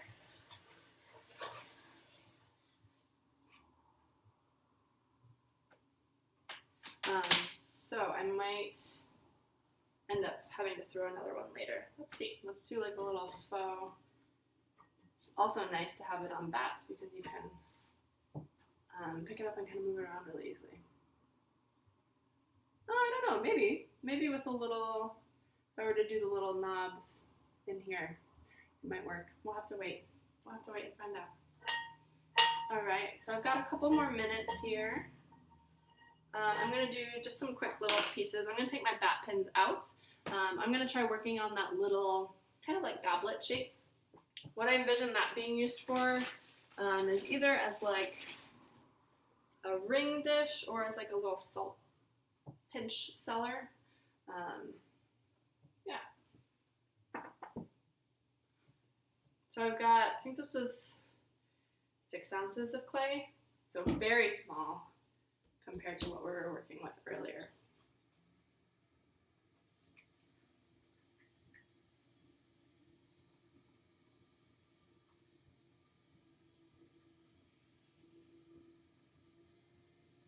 And so, again, I'll be doing this in 2 parts, and be throwing the top and bottom part separately.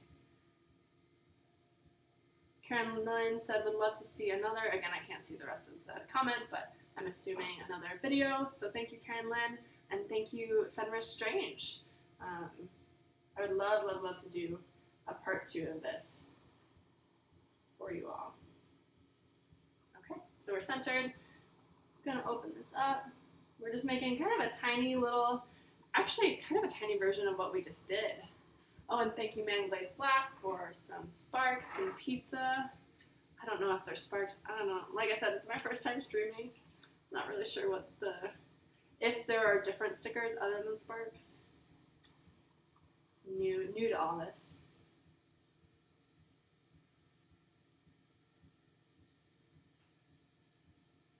I'm gonna, I think, have to ditch my sponge just because this is so small. I'm gonna have to just work with my fingers. Slow my wheel down a little bit too.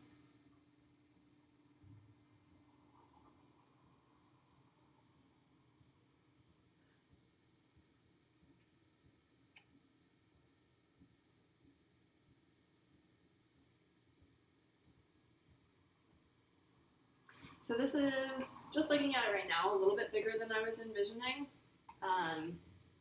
But I have to remember that it will shrink, so always good to see the process all the way through to the end before I make any kind of final decisions.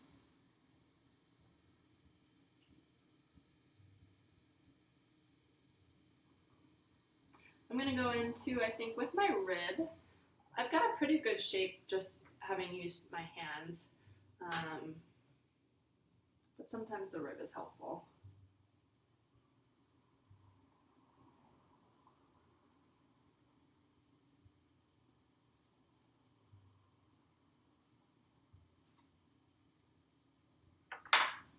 So you'll see me a lot wiping off my tools as I work, wiping off my hands, wiping off the side of my bucket. as you can tell, wheel throwing gets pretty messy. And when you're working for extended periods of time, like I normally do, keeping everything clean just makes it so much easier to work. I think about, I watched the YouTube series that Bon Appetit does, and one of the chefs on there, they're kind of similar, just like instructional videos, and one of the chefs is always like, keep it clean, keep it clean. And it does, it makes a big difference, sort of how clean your workspace is to how comfortable you feel, or how well you feel like you're able to kind of execute things.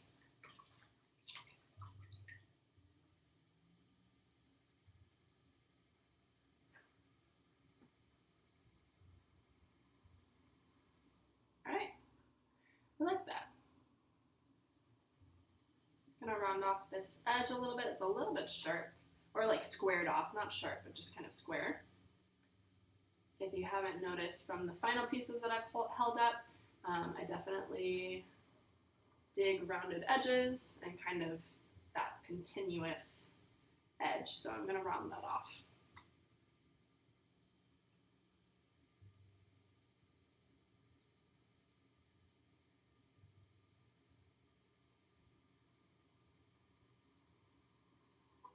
All right, we'll trim up what little stuff at the bottom we can.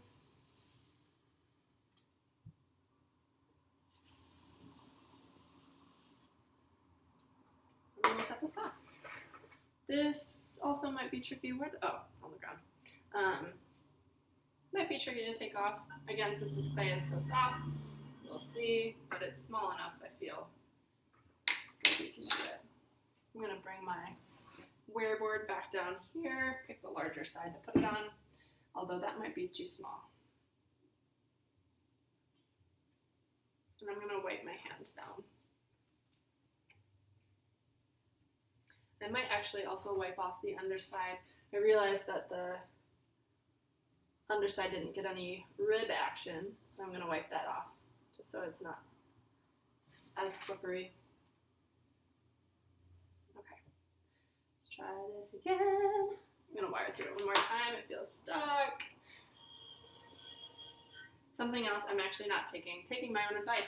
A lot of times when I'm teaching, I will tell people to put water underneath, which helps kind of slide your piece off to the edge and helps you prevent distorting it too much, which I think I'm going to have to do for this piece. It's like just wide enough and just thin enough that it's not wanting to go off.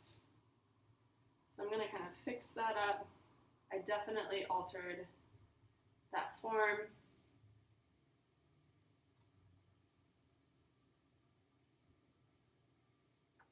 Wire through it one more time with a little bit of water so that I can slide it off to the edge and take it off that way. There we go. It's moving.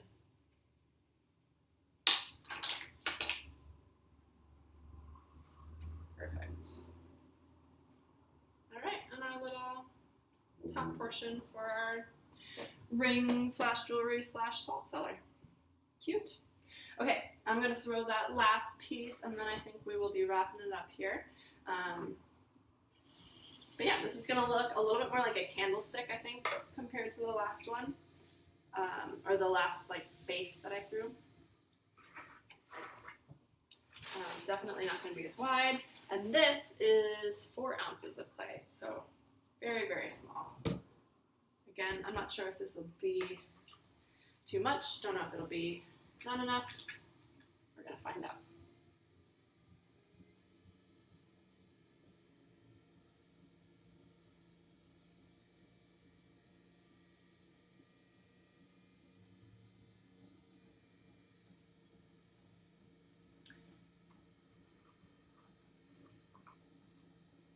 If anyone has any kind of final questions as we're wrapping up here, please feel free to shout them out, put them in the comments.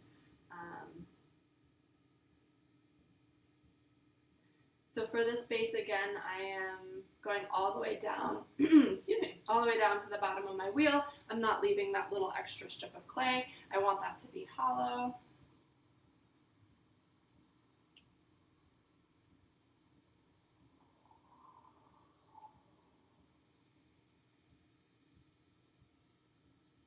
I'll start pulling this out.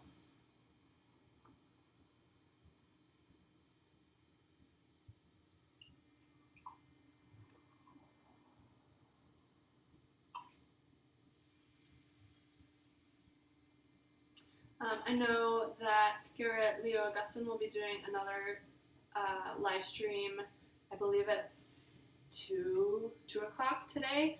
I can't remember exactly what he's doing, but I'm sure it'll be exciting. So check that out. And CreatiVets has got live streams going 5 days a week, so all weekdays, I believe. They have at least one. And I believe that they have a link that you can check their schedule of what we'll be showing. So if you're enjoying this, if this is the first one, or maybe you've seen a couple, definitely tune in as often as you can. And I know that you can see the streams after they've been done, so you can go back and watch kind of like old live streams or old episodes. So yeah, definitely check all those out. There's a little bit more kind of drawing and watercolors and painting and stuff that has been done, a lot of music as well, and I think one other clay demo. So check them out.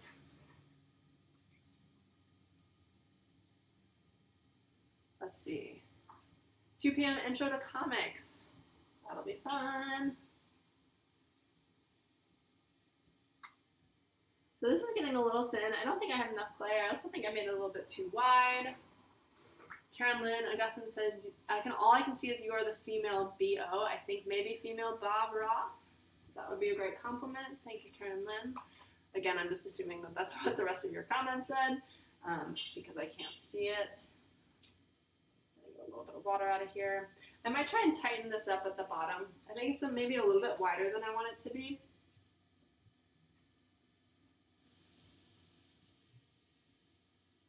So I'm going to try and narrow it out. The smaller, it's funny, the smaller you work, like especially with this kind of tall, thin, again, like candlestick form, these get really, really tricky. So you can see my top is a little uneven. It's got a little bit of a wobble to it.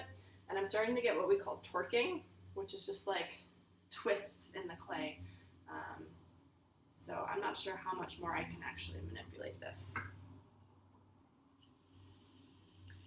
I'm going to trim that bottom, flip this around. Ooh.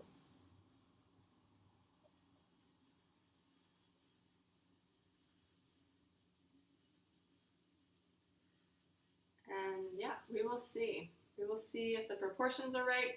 It looks a lot wider than I think I wanted it to be. So I might try and tighten up the top just by coloring. But I think as the very final step, what I'll have to do is trim off this top portion with my needle tool, just so that it's nice and even.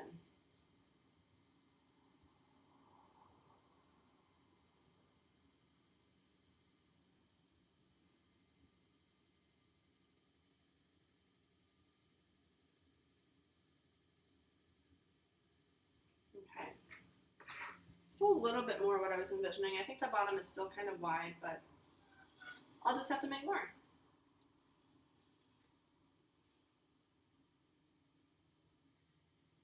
Straightening those sides out. Yeah, that looks pretty good.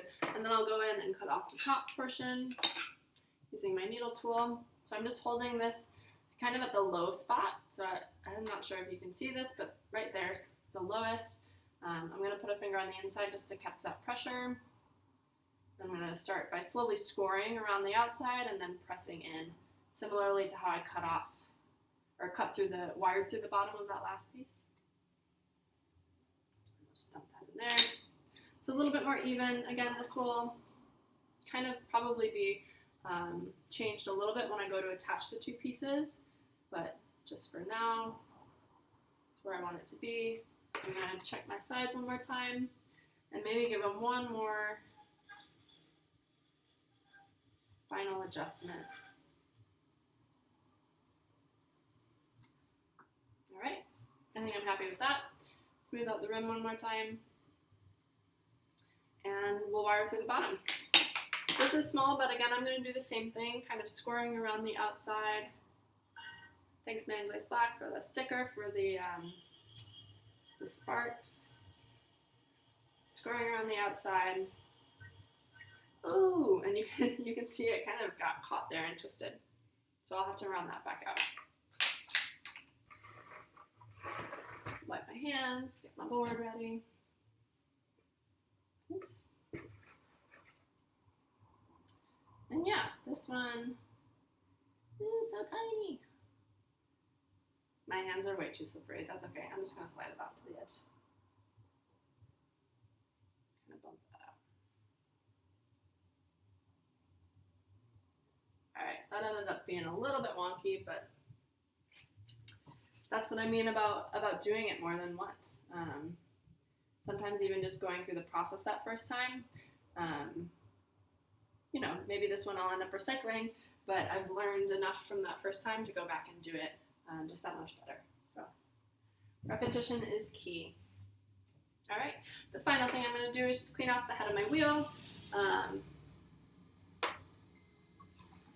then I'll wipe my hands off and bid you all farewell. Like I said, make sure to check out the other streams that CreatiVets has to offer.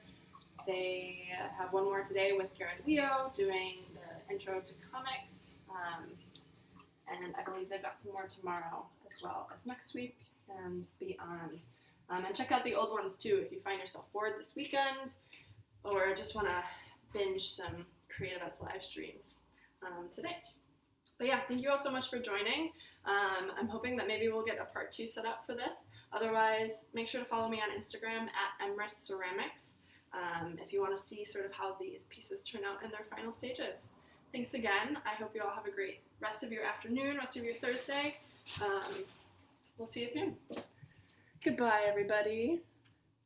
Now I have to figure out how to stop this, so we're just going to hang out here for an extra second.